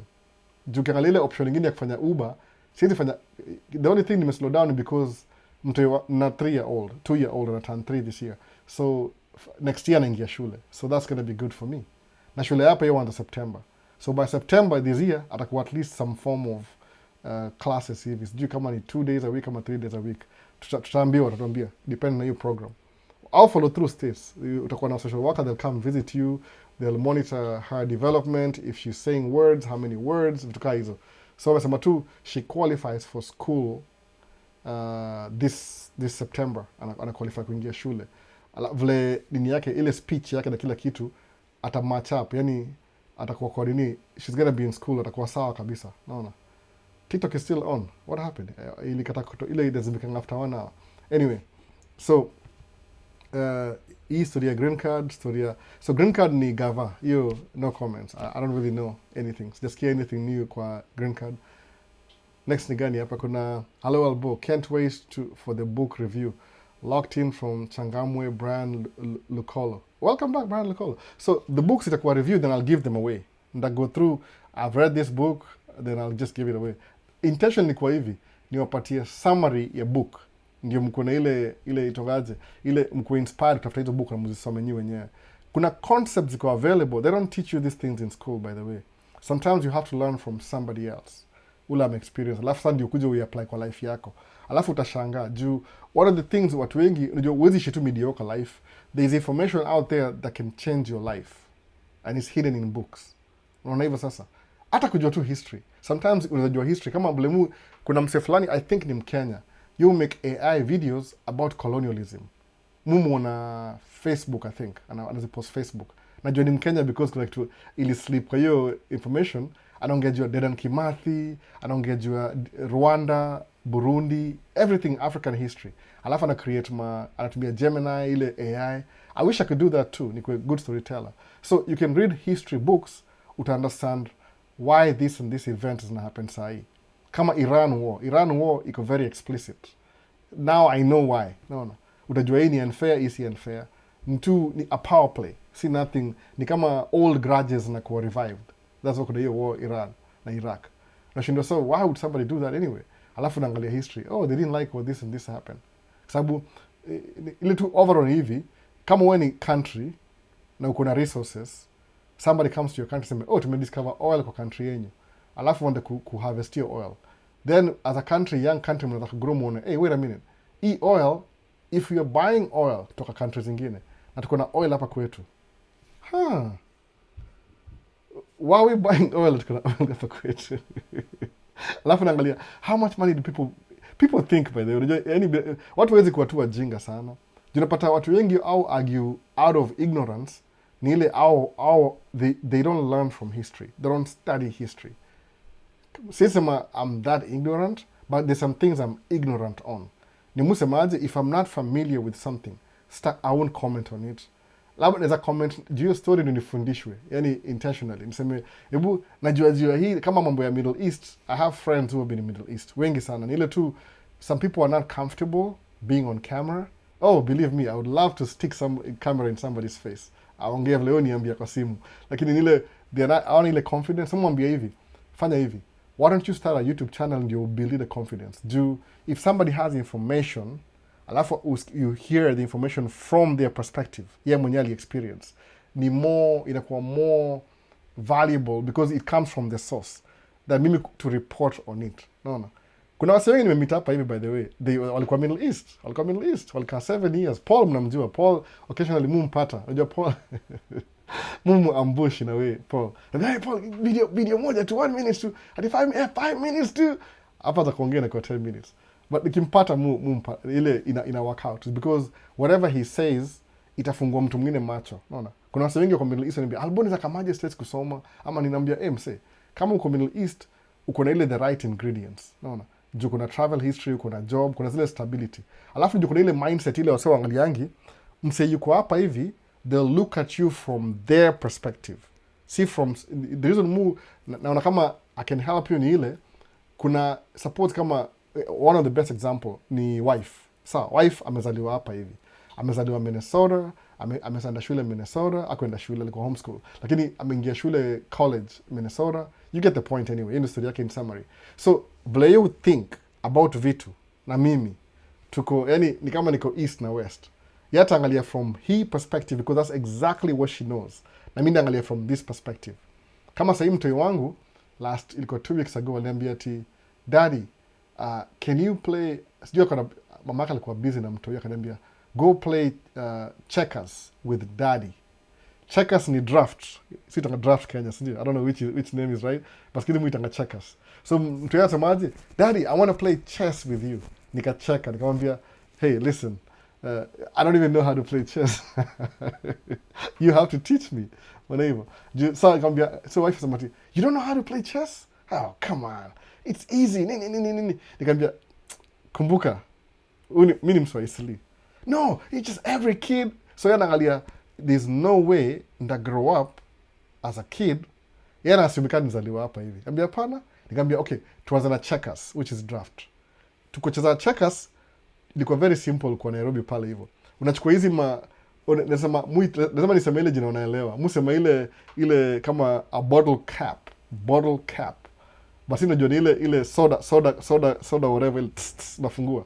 Unatoa ile unafungua carefully ile soda, ile ilitongaje, nimesahau jina. Ile jina moja ya Sheng, ile bottle top unaitoa kadhaa zinafanana, alafu mnachora na makaa kwa concrete floor. Sawa? Mna shade inakuwa draft. Mnacheza hapo the whole day. That's what we used to do.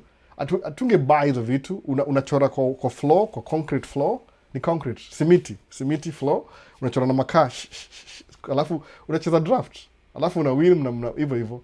Chess, sijui za create hizo king, it's hard, no. So really?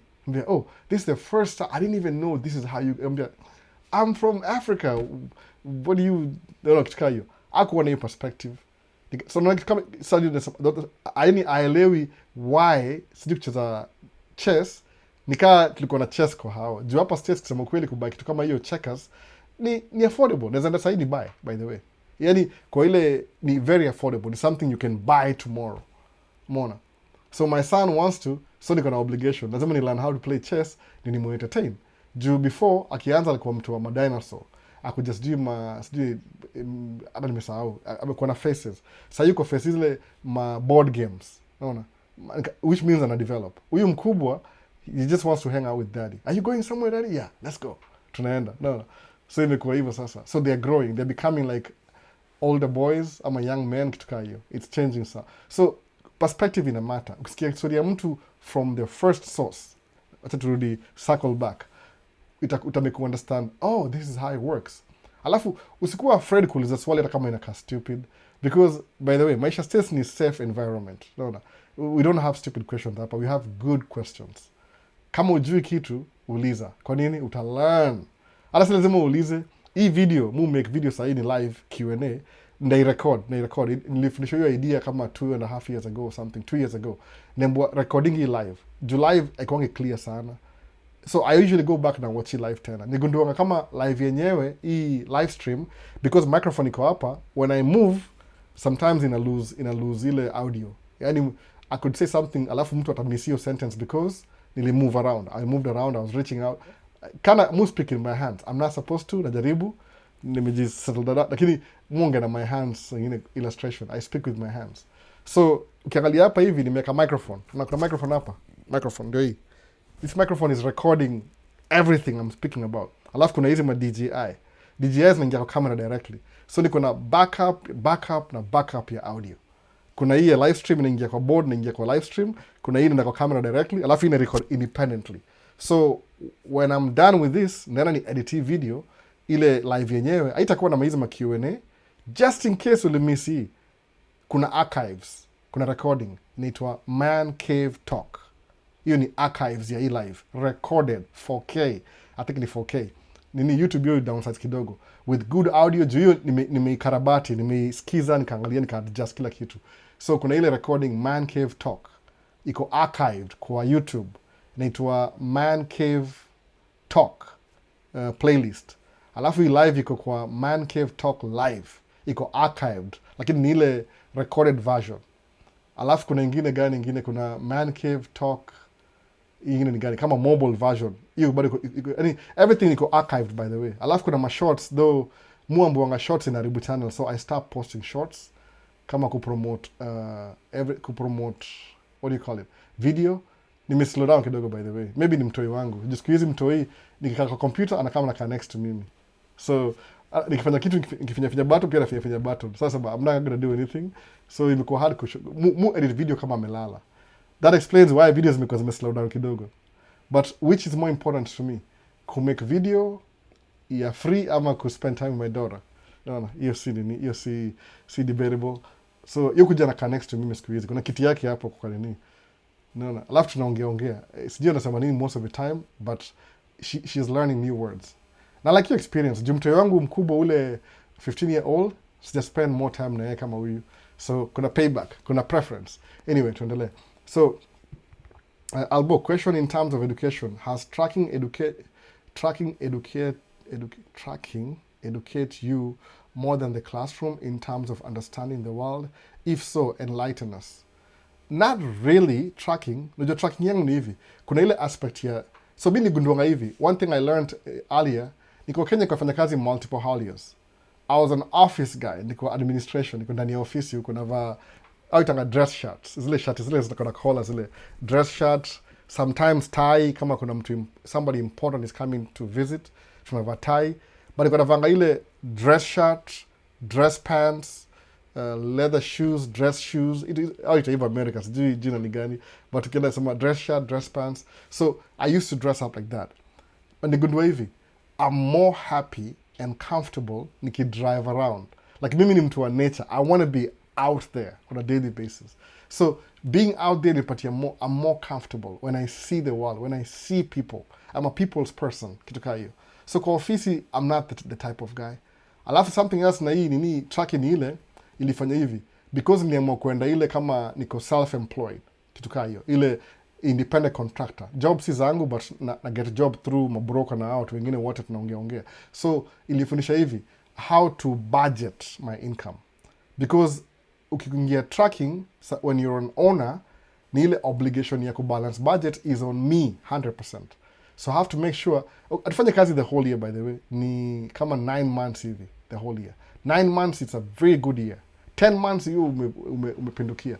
9 months ndio is a good 9 months ndio averagely. Juu December, January, February, March kuna snow, kuna baridi, hapa Minnesota iko below zero. So kuna job ile emergency. Ufanye 1-2 days lakini ni emergency, si full time. More available though for that. Lakini mostly ni ile uko na job ya 9 months, you have to learn how to budget pesa ya 9 months, we stretch ifike 12 months. No.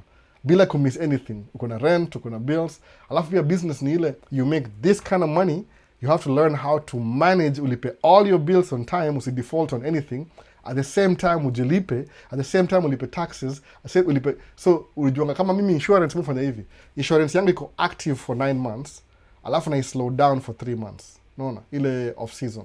So my truck is still insured because iko na loan, but iko na ile, what do you call it? Iko ile packed insurance, ile moving ni more expensive. So in terms of budgeting nimelearn hivyo, kufanya hivyo. So hiyo mini teach real life lessons. Una get check ya 9 months, una stretch to 12 months. Every year is the same thing. Alafu unajua vitu prioritize. Gari kiharibika sometimes, kama sasa niko na leak ya coolant kwa one of my trucks, leak ina happen in cold weather.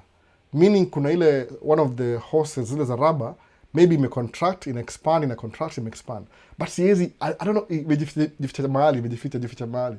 So I have to figure it out in the cold weather. Sahii imewacha by the way. So kuna vitu na learn on a daily basis because of just what I do for a living. Alafu kuna hii mambo ya kudu YouTube, na kudu video, na kudu live.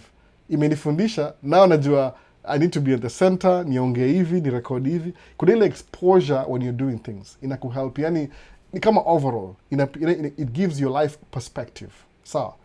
Jumuse maje, as much as Maisha Stesi channel kubwa sana, ni channel tu ya kawaida, ile tu self-run na kila kitu, lazima ni compete na vitu ziko YouTube.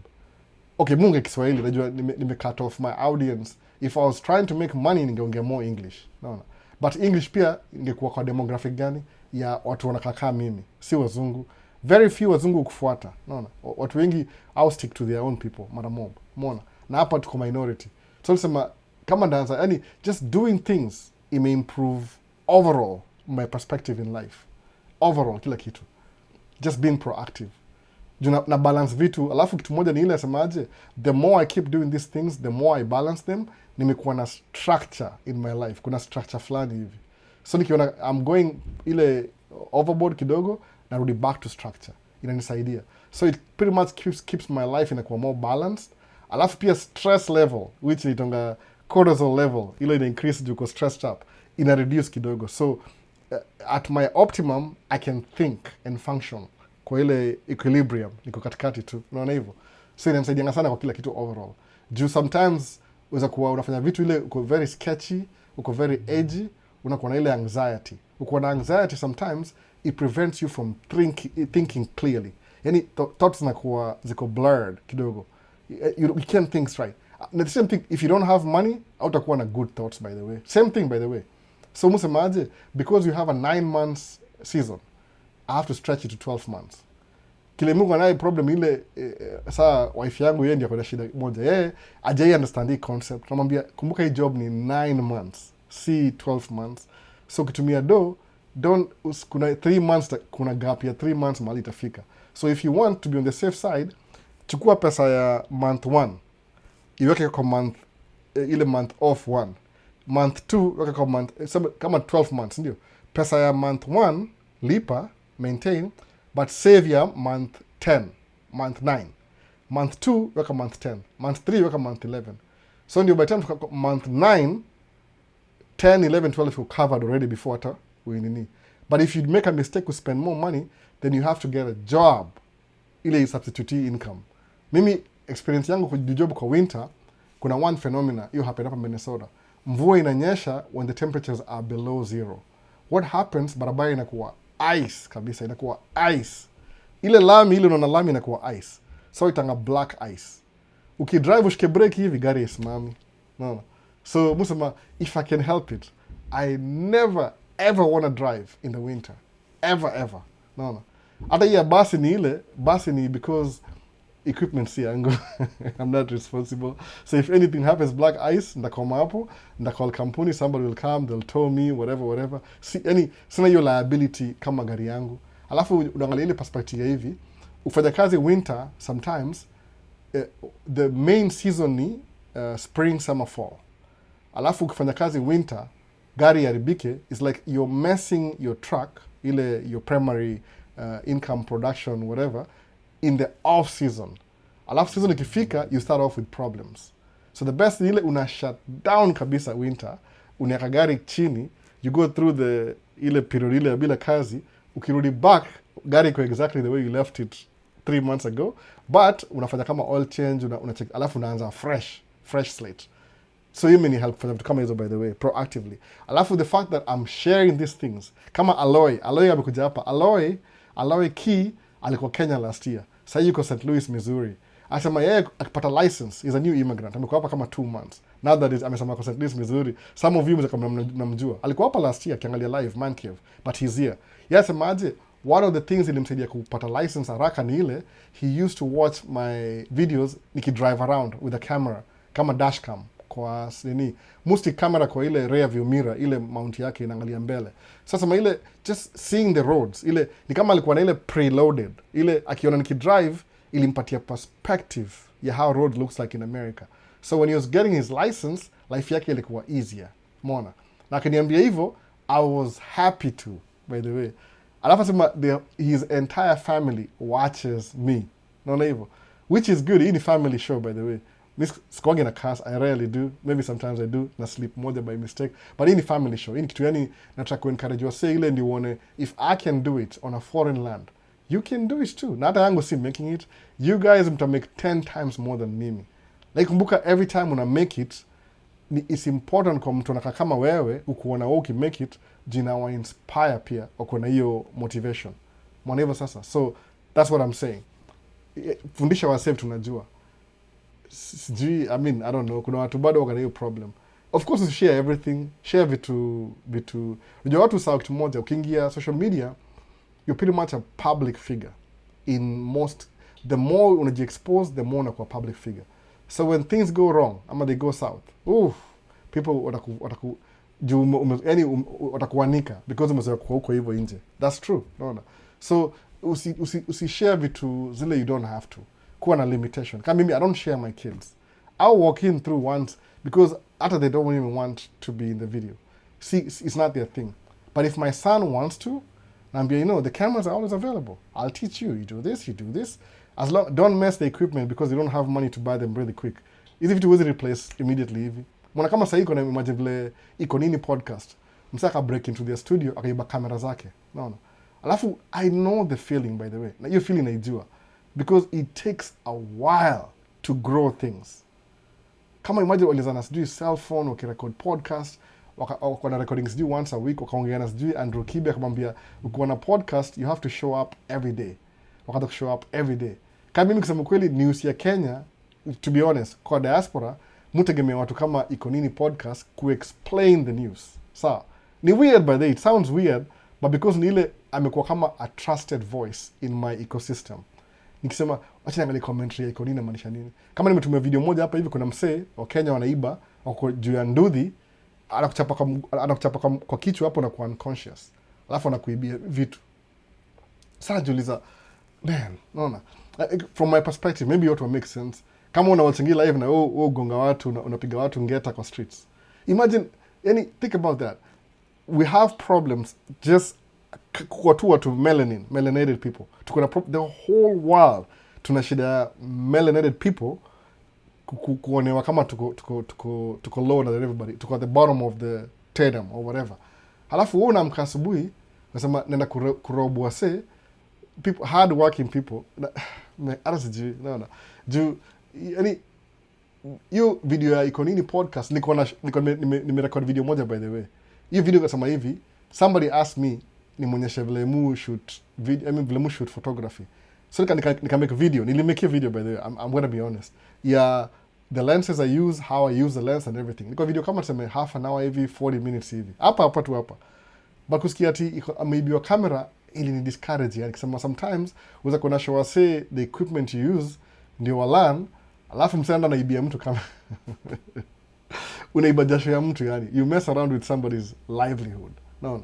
You have to take time. Could do podcast. It take time. You have to sit there, ufikirie, kuna notes, alafu you have to do it over and over again. Somebody ana show up, alafu anakumalizia kila kitu. Kuna insurance ndio, lakini unakuwa setback. Naona inakusetback big time. Mimi najua niulize hivyo, kuna stories sijawaambia by the way. I've been set back before. Inakusetback, yani inakuharibu, inakudisrupt ya life yako yote. Na you just kuna ile intention mpaka una feel, yani usemangaje una feel ni kama mtu amekusnatch off your feet ukango kwa floor flat. Like kama hiyo. Work hard, do my podcast. Some people might think kudu video ni easy. What do you do? Mbele ya kamera alafu unaongea. Naona. Mimi nakwambia kweli kabisa, hii ni hard.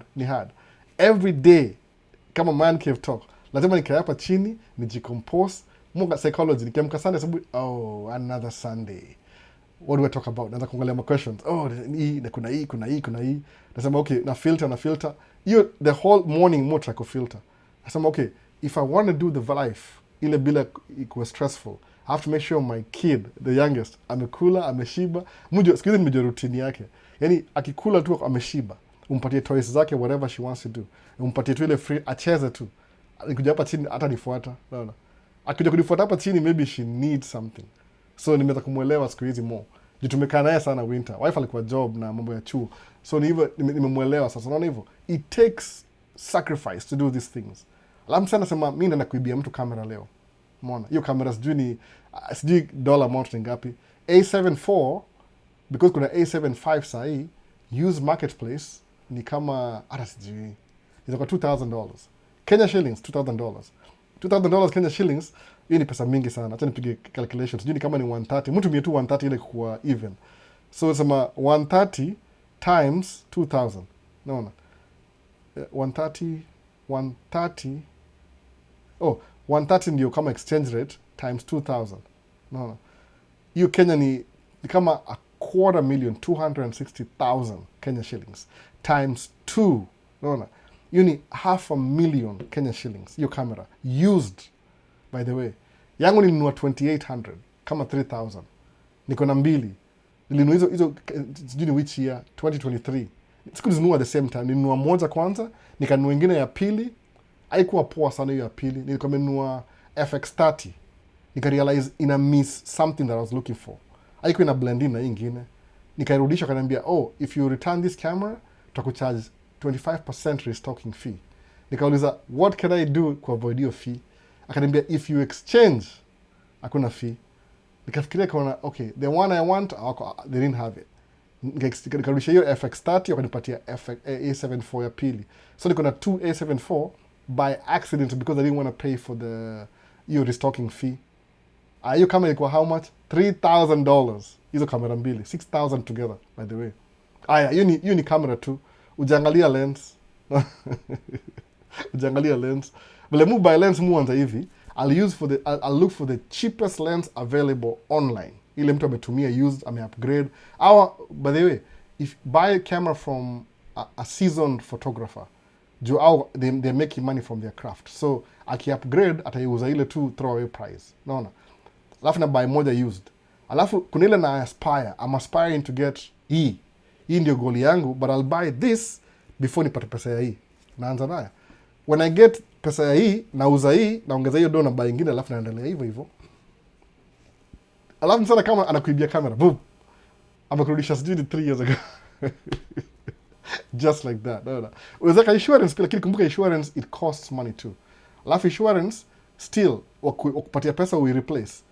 Nini yako, premium yako itaenda high kidogo because it's like insurance does not exist, by the way. Insurance does not exist to pay for things you lose. Ni security too, but it costs you money. You need another topic because wife was trying to study for insurance. Mbia sufanya insurance at least kuwe agent wangu. Akawachia njiani. I get it though, unaona. Juu yako na more market because yeye ni mweupe, mtu mweupe wa hapa, akona market yake iko wide open than mimi. Mimi they won't trust me. No. Anyway, tuendelee. So usimalize dream ya mtu hivyo. Mbona unamka asubuhi sema ati what I'm going to do today naenda kuibia mtu alafu to make a living. You can use, there's better things you can do with that brain. No. Chapa watu hapa hivi, kaza chapa mtu hapa ndio muibie tu wallet pesa tu ya one day alafu asiamke tena. Man, iliniuma sana. Nimetumwa video by the way. Mtu tumemwa video kila siku. Mbaya sana. Amazing bro. I always say kuna msee anapeana information hii America walai utakaa. I will always support you because you do a great job. Uko information imefichwa kama bangi kwa business ideas. Si kila mtu, I don't think people are not willing to give information. Ni ile tu people they are so busy. Juu nikiongea na watu mwambia, ni aje albo poa. Nakujua sana, ananijua. Okay, whatever. Jina langu ni Iani, nakujua. Sasa albo nakujua, muona vitu zako once in a while. Najua watu wako busy. But ni ile to get somebody apate time kidogo alafu umu-interview inakuwa hard kidogo because people are busy with their life. Niko very sure wako willing to share. Ni ile tu mimi jemu sema hivi, kama hujai understand the way I do things, vitu mob nafanya saa hii ni things I failed in, by the way. Kama hujaijua, musema embrace failure. Ukitaka kudrive gari, lazima ucreate friction. Ukidrive gari, friction inatoka wapi? When the tires hit the road, ina creating friction. Sawa? So mufanya hivi, if there's something that I always desire to do, alafu na try everything inakataa kuingiana, I go back and do it myself instead. Nikisema I want to do this, alafu organization in shut down kabisa, you can't do, nasema okay sawa, I'll do it myself. Kwa nini? Because maybe ni mind yangu sijui, na encourage kwa na hiyo mind. Ile yani never give up. Hata kama kuna failure, believe me, failure ni temporary. No. Learn ku embrace failure. Because if you don't know how to do something in the beginning, alafu uanze kuifanya, failure ni the beginning of it, by the way. Ukiacha hiyo failure kuangusha chini, man, utakam 30 years from now uangalie nyuma useme, man, nilikuwa na hiyo one bump kwa my journey. One bump, ile bump ya barabara. Alafu nika quit. Alafu unapata somebody else alikuwa on the same road you're traveling is, muli experience hiyo bump pamoja, yake endelea. Naona unaangalia nyuma sema, ukimwangalia mali amefika, of course kila mtu, everybody has their own journey, but kuna ile possibility, where could I have been kama ningeembrace hiyo failure, nichukue hiyo failure kama a learning curve, alafu I keep pushing it, unapata uko very far. Umeona, very far. Mi nikianza live hata sikuwa najua Quran, hata sahii kusema kweli niko tu najuanga enough to do. Unaona kama sahii I don't know much about TikTok, sijui, lakini sema how do you make it ikuwe live this way that's it, nawachi hapo, alafu na learn background polepole, unataka kama na improve. Kama nisemangaje, mostly muanza live like I'm talking to my friends, lakini ki watch recording nasema okay, I make any sense ile introduction ile. Sasa wait a minute, watu kuja ku watch Man Cave ni watu they keep coming back, mostly ni YouTube itakwambia by the way analytics. So if people are coming back, what should I be doing? Welcome back to another live, Man Cave episode 124. Hii ni 24 by the way, nimesahau ku rename, so 23 ni welcome back. Kwa nini? Kwa sababu ile greetings ina matter, somebody feels like you're talking to them. Mbona hivyo? Kama usema niko na meeting na mtu, I'd rather meet them in person. Juu in person kuna ile reaction, vile wana behave, demeanor yake, utajua tu either amekufeel ama hajakufeel. Ukiongea kwa simu watu ni ma-actor, utaongea kwa simu act alafu I walk away, hata ujui reaction ni gani, because hauna ile feedback immediate, ile instant feedback. Haujui kama ilikuwa positive ama negative, you don't even know. Unaona kwa nini? Because haujui feeling ni gani. But when you meet somebody face to face, okay, ameboeka, unajua ameboeka, alafu sema okay, tutaona baadaye, okay, mnamaliza hivyo story, mnaenda. Watu wengi wana excited, alafu wana slow down, Albo tutakam to do video nini, sasa inaishi hapo. I can tell huyu atakuja ama atakuja, nini tu amekuwa excited juu ameniona. Kumuza uliwatch video gani ya mwisho, hata akumbuki ni gani, so nilikompita njia. I expect that by the way. No. So inahoga hivyo, learn ku embrace failure. Juu failure ndio growth. Huwezi grow bila friction, sikudanganyi. Kama gari, unaona, when the rubber meets the road, hiyo ndio friction, ina create friction. Utakuwa na friction, utafail, lakini insist na hiyo story. Kau jai think hivyo, mimi niko hivyo, niko na self doubt kila siku. What? They're good. They're just frozen. Okay. Yeah, you should have texted me for that. I don't know if it's upstairs. Okay. So ni hivyo. So unalan tu ile, lazima aniuliza swali hapa hivi. Labda atakuni ile face to face. Ni hivi. So ukikuwa na kitu unafanya, alafu ikuwe hard in the beginning. Believe me, you're on the right track. You're on the right track. Because the tracking, nikuwa no clue, by the way. Okay, why do you think I hate driving in the winter? Nilipata accident, by the way. Nilipata accident. Wisconsin. Ninja comedian. Boom! Gari ilikuwa total. Imagine. Okay, mimi ni CDL truck driver. Nishaongea story, maybe nimemention mahali. My first week ya kupata license hivi, nilianza job September. Kulikuwa na winter, I think November, ama ni December. Nilipata accident. Gari ili vu. So, ukiniambia, Albert, do you know what black ice is? Sisi nitakwambia, yes, I do. Nitakwambia nishai experience. No. Gari likataa kusimama. Mteremko hivi. Hata hiyo nilitoka nje ya barabara ndio ilinisaidia. Juu ili jackknife. Ile jackknife ikara boom. No. Loud bang. Everything kwa truck ilianguka. Nikasema, oh my goodness. Nikapewa tikiti. Tikiti yangu ilikuwa reckless operation of motor vehicle. So, in the beginning of my trucking journey, the first month, nilikuwa liability already. No. Imagine that. Nimeanza trucking tu hivi mean liability. Kwa nini? The first 3 weeks iko na accident. Alafu nafikiriaje? Because I'm new, maybe impact itakuwa bigi sana. Hiyo story ya the first accident, the first 3 weeks, ilinifollow karibu 5 years. By the way. Ilinifollow 5 years. Hiyo accident hiyo. Every time I look for a job, ukiangalia address yangu, reckless operation of motor vehicle. Hiyo nilikuwa title ya tikiti. In 5 years. So did I fail in the beginning? I did fail. Lakini hiyo failure, after hiyo drop, ili ni ya reckless operation of motor vehicle ilianguka, because nasema hivi, I was supposed to be driving at 40 miles an hour, which I was. But ile wataka kuadmit, barabara ilikuwa na ice. Alafu nigundua hivi, ukipewa tikiti na polisi, they only have a few categories kujaza. So wakujua mali watani classify. So wani dump tu mali, ilikuwa more appropriate kuinterpret hiyo story. Alafu huyo mseko na mdrive gari yake, ilikuwa gari ya mtu, nilikuwa under training. Nikafikiri, he's gonna have me fired. Alisema, yeah, my brother, hey, just go back to Minneapolis, they'll give me a rental truck, we keep driving. I don't want to lose money. Really? Yeah. He became my friend, by the way. Hiyo mse. Jaku ni fire, by the way. Kwa nini? Pia yeye kama experience kitu kama hiyo. Alikuwa Chinese, by the way. Chinese. So aliniwachia sema, that happens to me every time. Okay. Ilinifuata how many years? Ilinifuata 5 years. Hiyo record mbaya ya reckless operation of motor vehicles. Nikanunua truck. Sawa. Truck yangu ya first. Nika miss payment of seasons kumoja. Kazi ilinyamaza kabisa for 5 months. Nikaharibu credit score. Ilinifuata 9 years. 7 years. So, see ati, did I give up? Yeah, it's painful because you have to pay more for everything. You have to pay more for insurance. Uko na bad credit. Guess what? Nikalala nikasema, okay now, because in the experience hiyo 5 years ya no job, nini kila kitu na kwa blocked, that's when nikuwa forced kununua truck yangu, ndio nipenya. Alafu after 5 years, the people who I was asking for a job here local before, 2 years in, they were calling me, oh yeah, we checked your record, it's been a while, you have a safe driving record, so now we can hire you. When are you available to come to the interview? I'm not available. Okay. Can I, no, I'll talk to you later. Okay. Are you going to call me back? So, because desperate, they want me back. Ikaona, kumbe nakwanga hivyo. By that time, you can move on so much that singeenda kufanya yao say job. Umeona? Walininyima job 2 years ago, 3 years ago, I think.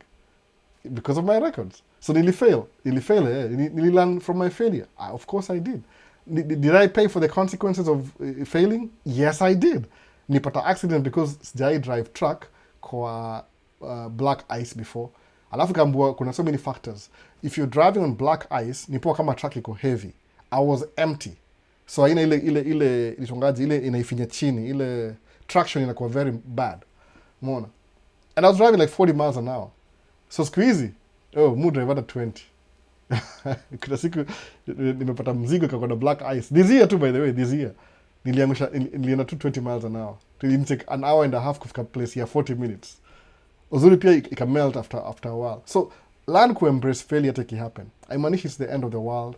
Iangalie kama learning curve. Sometimes, kama uko na hiyo wisdom before, learn through experiences. Alafu uendelee. What about mambo ya kuoa? Mi mtoto yangu wa first, mother yake ni mtofauti. My first kid, oldest kid, mama yake ni mwingine. How many times tumejua na mama yake? Hatukuwa hiyo wana. How many times do I spend time with my kid? Every 2 to 3 years, whenever she decides. Yeye ndio primary custodian, mimi ni secondary custodian. Umeona? Alafu hata hakuna communication. So, did I fail on that one? Yes, I did. Kuoa ni fail.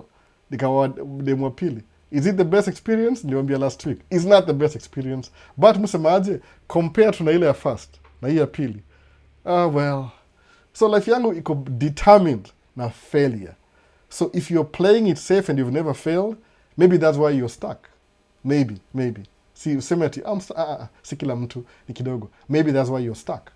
Sometimes lazima udo vitu that will make you fail in the beginning. Then you can learn from your failure. Hope usiende jela. Usifanya vitu illegal, by the way. Especially kwa hizi country, hizi countries za Afrika. Ukifanya makosa hivi illegal, yani penalty yako ni 3 times watu wa kawaida. No. Just how dare you come to this country from that country, alafu na kama hii country ni yako. They'll throw the books of law at you. Literally. No. Ndio tupiwa law zote. Kama uangalia reckless operation of motor vehicle. Now, was I really reckless? No, it's my first time driving in black ice. Nikamwambia offer and I need to how come you don't know how to play chess? I'm supposed to have it. Chess kwa kichwa yangu. Ni hivyo tu. Kama hujai fail, that means you're too comfortable. No, umeamua tu kukaa huko. Which is okay too. Sometimes, musema hivi, there's very few people who are going to be millionaires, US dollars millionaire in this world. Si kila mtu, by the way. Si kila mtu. Some of them watapata 100,000 wako comfortable. Wengine maybe half a million, wengine 1 million. But 1 million itakuwa very few people. 10 million, very few. Kuna watu iba pesa, kuna watu fanya bahati, kuna hizo variables zote. But most of us, majority, asema hivyo kwa seminar fulani, asema majority of you watakuwa middle class. Most of your life watakuwa middle class. Hautai kuwa high class or anything. Kuwa high class ni well to determine. Do I really want to do this or I don't? No. Alafu ukianza kitu something new to learn kama ujui, na nobody will tell you, because when you get into these things, kama mimi kuingia tracking ya construction in the beginning, they assumed I know what I'm doing. So mimi niko na lean hard on my huyo msalini haya huyo Nigeria. I was calling every hour na akawa anashika pia yeye, alafu akanikatofa akanigombanisha na mzee, no, stop yelling at me. Unajua it's one thing when you yell at me for doing something wrong ama stupid that I didn't know. The best way approach ni ile nifundishe kwanza, uniambie remember what I told you last time, then yell at me, itakuwa justified. But if you yell at me before nifundishe, ndakuwa na ile negative feelings towards it. But kumbuka, not everybody will be gracious to you like that. Sometimes utazushiwa for something you're doing wrong that you don't even know that it's wrong. Naona hivyo. Na utalearn bado tu. So failure ni kama kawaida. Once unataka kwenda kudrive towards your success, hiyo barabara, sema una drive alafu ingie Mombasa Road ndio, alafu uingie kwa hiyo exit hivi, unataka cause friction. Hiyo success story yako, hiyo journey hiyo, utakuwa na miss bumps in your life. Ukisimama, you'll never get to your destination. No. That's what it is. Ukisema, mimi na play it safe. Kama kuna mse, labda ndakaa chini kama last year nifanya video ya TikTok. Ile TikTok kuna mse anaongea vibaya juu yangu, anaongea matope. Niseme, let me go to the negative comments tena. I'll do it maybe next week hivi. Itakuwa warm kidogo. Sasa tuko warm, lakini tuko warm sana vile. Temperature ni ngapi? Hebu tuone. Celsius, hebu tumie Celsius. Tuko 15 leo. But kuna wind fulani, ile northern wind. Kama baridi, 15 degrees. So next week 15, 18, 20, 22. So by Friday itakuwa asubuhi ni 4 degrees, during the day ni 15. So today and tomorrow are the coldest. From Monday tuna improve. From Friday inakuwa hata better. Itakuwa ile asubuhi ni warm, cool morning. Sasa bado ni freezing morning. Ndaka chini pia kwa nini manyasi niangalie go through my negative comments tena. Ndio muone tena. Nikicheka tu, mucheka by the way. Msa ukipitia hardship, alafu msa kuingilie, unacheka juu ajui, anafikiri kama they're trying to get to you, kumbe anakukumbusha, yeah, that happened before. It's not happening anymore. No. Unamchekelea tu. But anyway. So ndio hivyo. So tuendelee. Daryl Travels asema Vincent, mambo vipi? Au mnasalimiana? Ni aje hapa? Naona. Alboni aje, poa sana. Willy Saint Wanjiro. Poa sana. So kuna fiti sana. Unasalimiana tu hapa. Naona. Tunasalimiana tu hapa. Alafu asemaje, thanks for your teaching on the rule of delayed gratification. That's true. Hiyo ndio mimi kabisa. Maybe sija mention what delayed gratification. Kuna the words that I live by. Mimi. Words that I live by on a daily basis. Hizo ndizo ni help to make life yangu inakuwa a little bit easier. Because, yani, life ni complicated as it is, by the way. Musa mebo kila siku. Sijui kama nimerepeat enough. Life as it is ni complicated. Very few people having it easy. If you're having it easy, ka mua bianga dini, so I argue sometimes na my wife. I don't get to I gotta do this, I gotta do that, whatever. So I'm skiza. And you think that's hard? Ebu niambie, anyway, tuache tu story mob. Atasema nimeongea story mob juu yake. Examples. Inaitwa Pekele ni hiyo kuchapa mtu nyuma kichwa. So hapa nini asemaje? It's almost 300k Kenya shillings. Would love to use such in the future. Sony A7 series ni full frame. Even me, but then I would love for Daryl Travels akuwa na A7. I would love for him to have it. Daryl Travels amekuwa photographer tangu nimjue. Hata I admire him kwa sababu yeye real photography than mimi. Mimi yangu ni once a week, yani daily. Naona daily. Hata yeye amenifundisha vitu zingine. Ajui hivyo. Yeye amenifundisha vitu. So Daryl Travels akuwa na A7 IV. Man, to be so na the right lens kama kuna 24 to 70 something, najua atakuwa poa sana productive. Ita up game yake. Alafu akuje States pia. Akuje kuishi hapa Neighbor, ndio tufanye vitu pamoja. Ana insisting hivyo. Daryl anafokuja hapo kwa Neighbor, hapa Neighbor. Kuna say hadi kina Vini kwa Neighbor pale, Daryl pale, naona kitu hiyo. So when you get a camera, use it. It's in the maximum level. Thank you for being an inspiration to me. Ni hivyo kabisa. Kuna features mu discover sahi, by the way. Nimekaa na camera 3 years na discover features sahi. Nasema, wow! I'm so slow.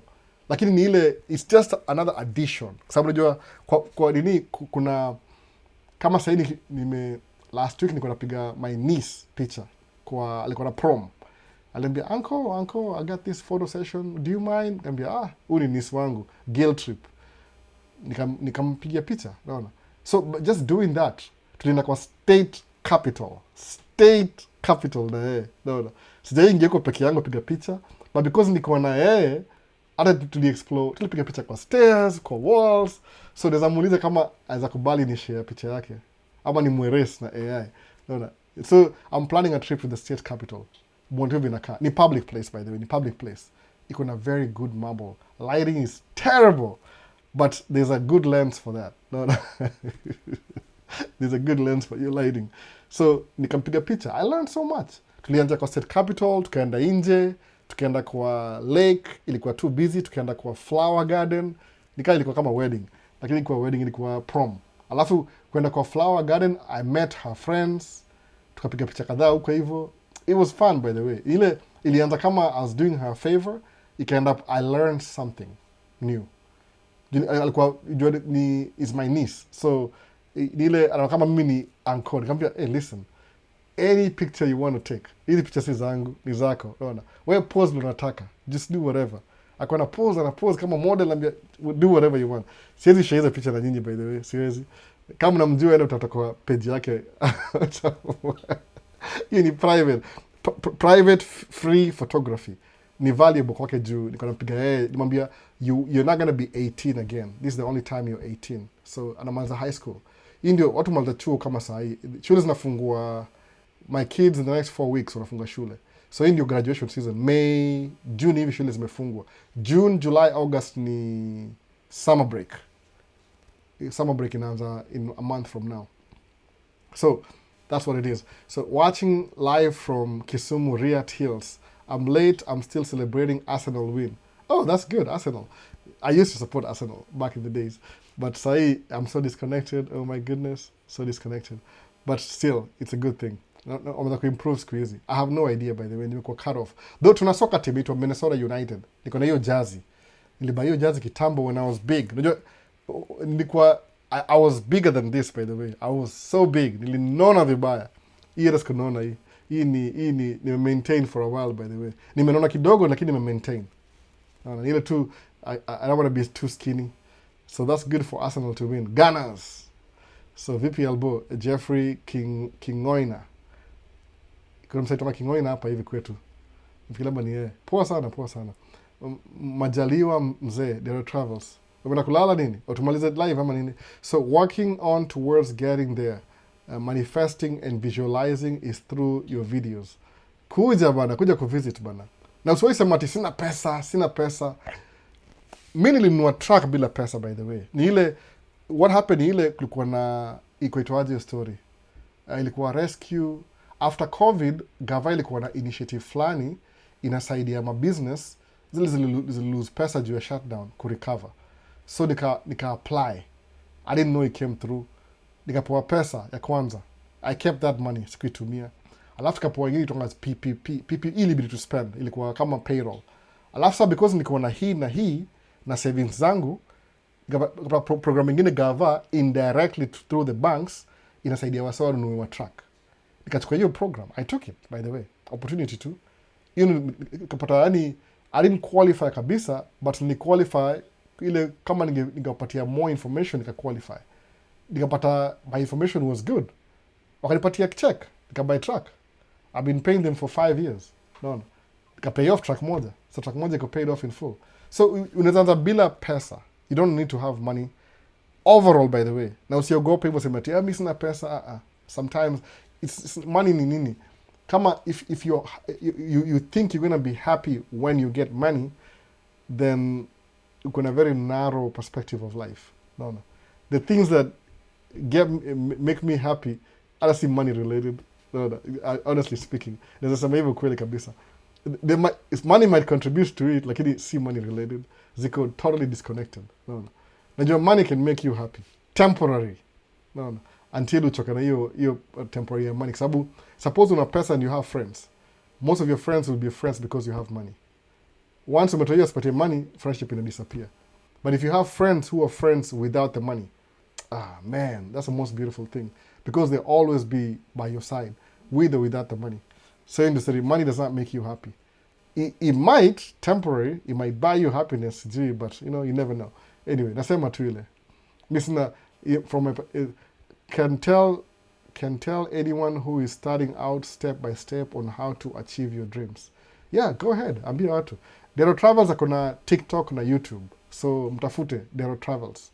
Dero Travels akona YouTube channel na TikTok, so mwende muwatch. Hata Vincent, unaona, kuna wasa kwa hiyo make hiyo leap of faith, wamesema will be online full time. So kuna any questions? Watu wakalale bana. Leo ni Mother's Day, by the way, nisahau kusema in the beginning. Ni Mother's Day. Ile in America ni Mother's Day. So everything, happy Mother's Day, happy Mother's Day. So mother yuko job leo. So atoka job kama 4 hivi. Namtafuta baadaye nikamuone. Ni mthank for, because kuna day imekuwa set aside ku appreciate my mother. So nilisahau kuambia wasee wale mother ni happy Mother's Day. Acha ni type. Happy. Ningeanza na hiyo, nilisahau. Naona, ningeanza hivyo. Mother's Day. Kompyuta ni poa, inatype haraka, predictable. Naona. Leo ni Mother's Day, nisahau kabisa. Father's Day ni a month from today. It's just a day set aside to appreciate mother and all they do to make us who we are. Naona. Most of us, all of us, I think ni all of us, hakuna most of us, hata nichukua politically correct. Sisi wote tumetoka kwa nini, we are from a female. Everybody who's born on earth ametoka from female, amezaliwa na female, naona, from a mother. So feminine, everybody amezaliwa na mama. So happy Mother's Day ni muhimu sana. Kama ni mother, happy Mother's Day to you. Mimi si mtu wako, lakini nasema ile overall kabisa. So anything else tuangalie? Question. Tumeenda 2-hour mark. Na appreciate kumaliza mapema before nikamkusumbuliwa. Juu hadi ni sawa watch iko upstairs, mahali sijui iko wapi. Bona. Happy Mother's Day. Anything else wase? TikTok imekuwa quiet leo, ni aje? Labda wasa kuna watch maybe hiyo game ya Arsenal. Lakini sawa, kuna recording. Watu kamkuona baadaye ile musamanga replay recording. You take some few minutes. Sawa, tutamaliza basi. Kuna any swali lingine? Anything else? Anything else I miss? Hebu tuone. Asema some of us were not. LOL, just joking. So Virox, you're born by a man or what? You're created in the lab? Virox alisema ataanza video one of these days. He's never started a video. Sijui kwa nini. But usiogope, by the way. Kaa tu mbele ya kamera vile mimi nafanya hapa hivi sahi. Alafu if you want you can use a teleprompter, ini idea nyingine, ama uandike script alafu isome. I mean, inasaidia. Mimi ni between live Q&A, sina notes. Notes ni ile niko na structure. Kuna structure nimestick hapa, naona how the whole thing flows. Anza tu though, anza. Naona. So nini nyingine semaje? Have a good one. It's been good to spend time with you here. Appreciate it, man. Me too. Always a pleasure. Msana ana take time kuja kukaa chini. It's not very entertaining. I hope so. No. Love baby bro. Only strong genes. Oh, strong genes. Virox. Jokes. You got jokes, bro. Got jokes. So kwa hivyo nini tumaliza basi, imekuwa 2 hours leo. Labda kulikuwa na game. Oh, niliuliza story ya World Cup. Sijui kanda attend. Iko inaanza July, June. I can try ni attend one of these hizo mechi, lakini finals is very expensive, by the way. Ni pesa mingi. Ile finali, I think from semi-finals iko fully booked because nini kwa stadium ya football ama soccer, yoga the best view ni very expensive. Utapata tikiti moja ni $10,000. Ni kama vile ndege ile kuna first class, business class, premium economy na economy. So kikaa mbali kabisa ndio cheaper. Utapata the cheapest tickets mwana World Cup kwa terraces. Ile wachana hizi games za group matches, ile quarterfinals ni kama $200 away, ile uko mbali kuona, ile utaangalia screen, utaona hata player vizuri, utaona madigiri zikiplay pale chini, alafu unaangalia screen unaona vizuri. Ni very expensive hizo ticket, ni very expensive. I think ni hata $500. The more inakaribia itakuwa more expensive. So World Cup tutawatch na kila mtu kwa TV tu kama kawaida. Umeona, ndio catch up. Hata sitajali mambo ya the beginning for jinda kwa job anyway. Lakini as we get closer to the finals, itakuwa more important. Unaona. Kama unaweza kama volunteer, kuja hapa volunteer kutembea. Alafu ongeze 1 week extension, unaona. Blessed week ahead. Let's meet next Sunday. Don't forget to upload 2 videos umesema. Moja itakuwa Alhal, ile channel yangu nyingine ya tracking, alafu ile itakuwa Maisha States. If I get time today, I might make a video, ikuwe mbili. Iko na a lot of catch up. Ni very hard to make a video during the week, alafu ni edit pia, if I'm working. Because the job hivi jioni, priority is to make sure the kids wako na dinner, wamefanya homework, and they're ready for school the next day. So hiyo timing hiyo ni kama, you have 3 kids, kila mtu na time yake. Huyu ako homework, huyu anakula, huyu anaoga, so inakuwa very hard to make video.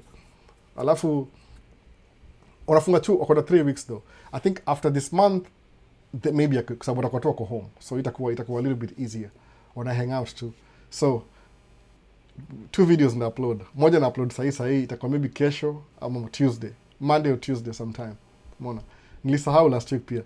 A blessed week ahead. Let's meet next Sunday. Hiyo ni Ochieng family. Big support hapa hivi. Unaona? Blessed up, applied, volunteer job, sijui kutaendaje. Ngojea.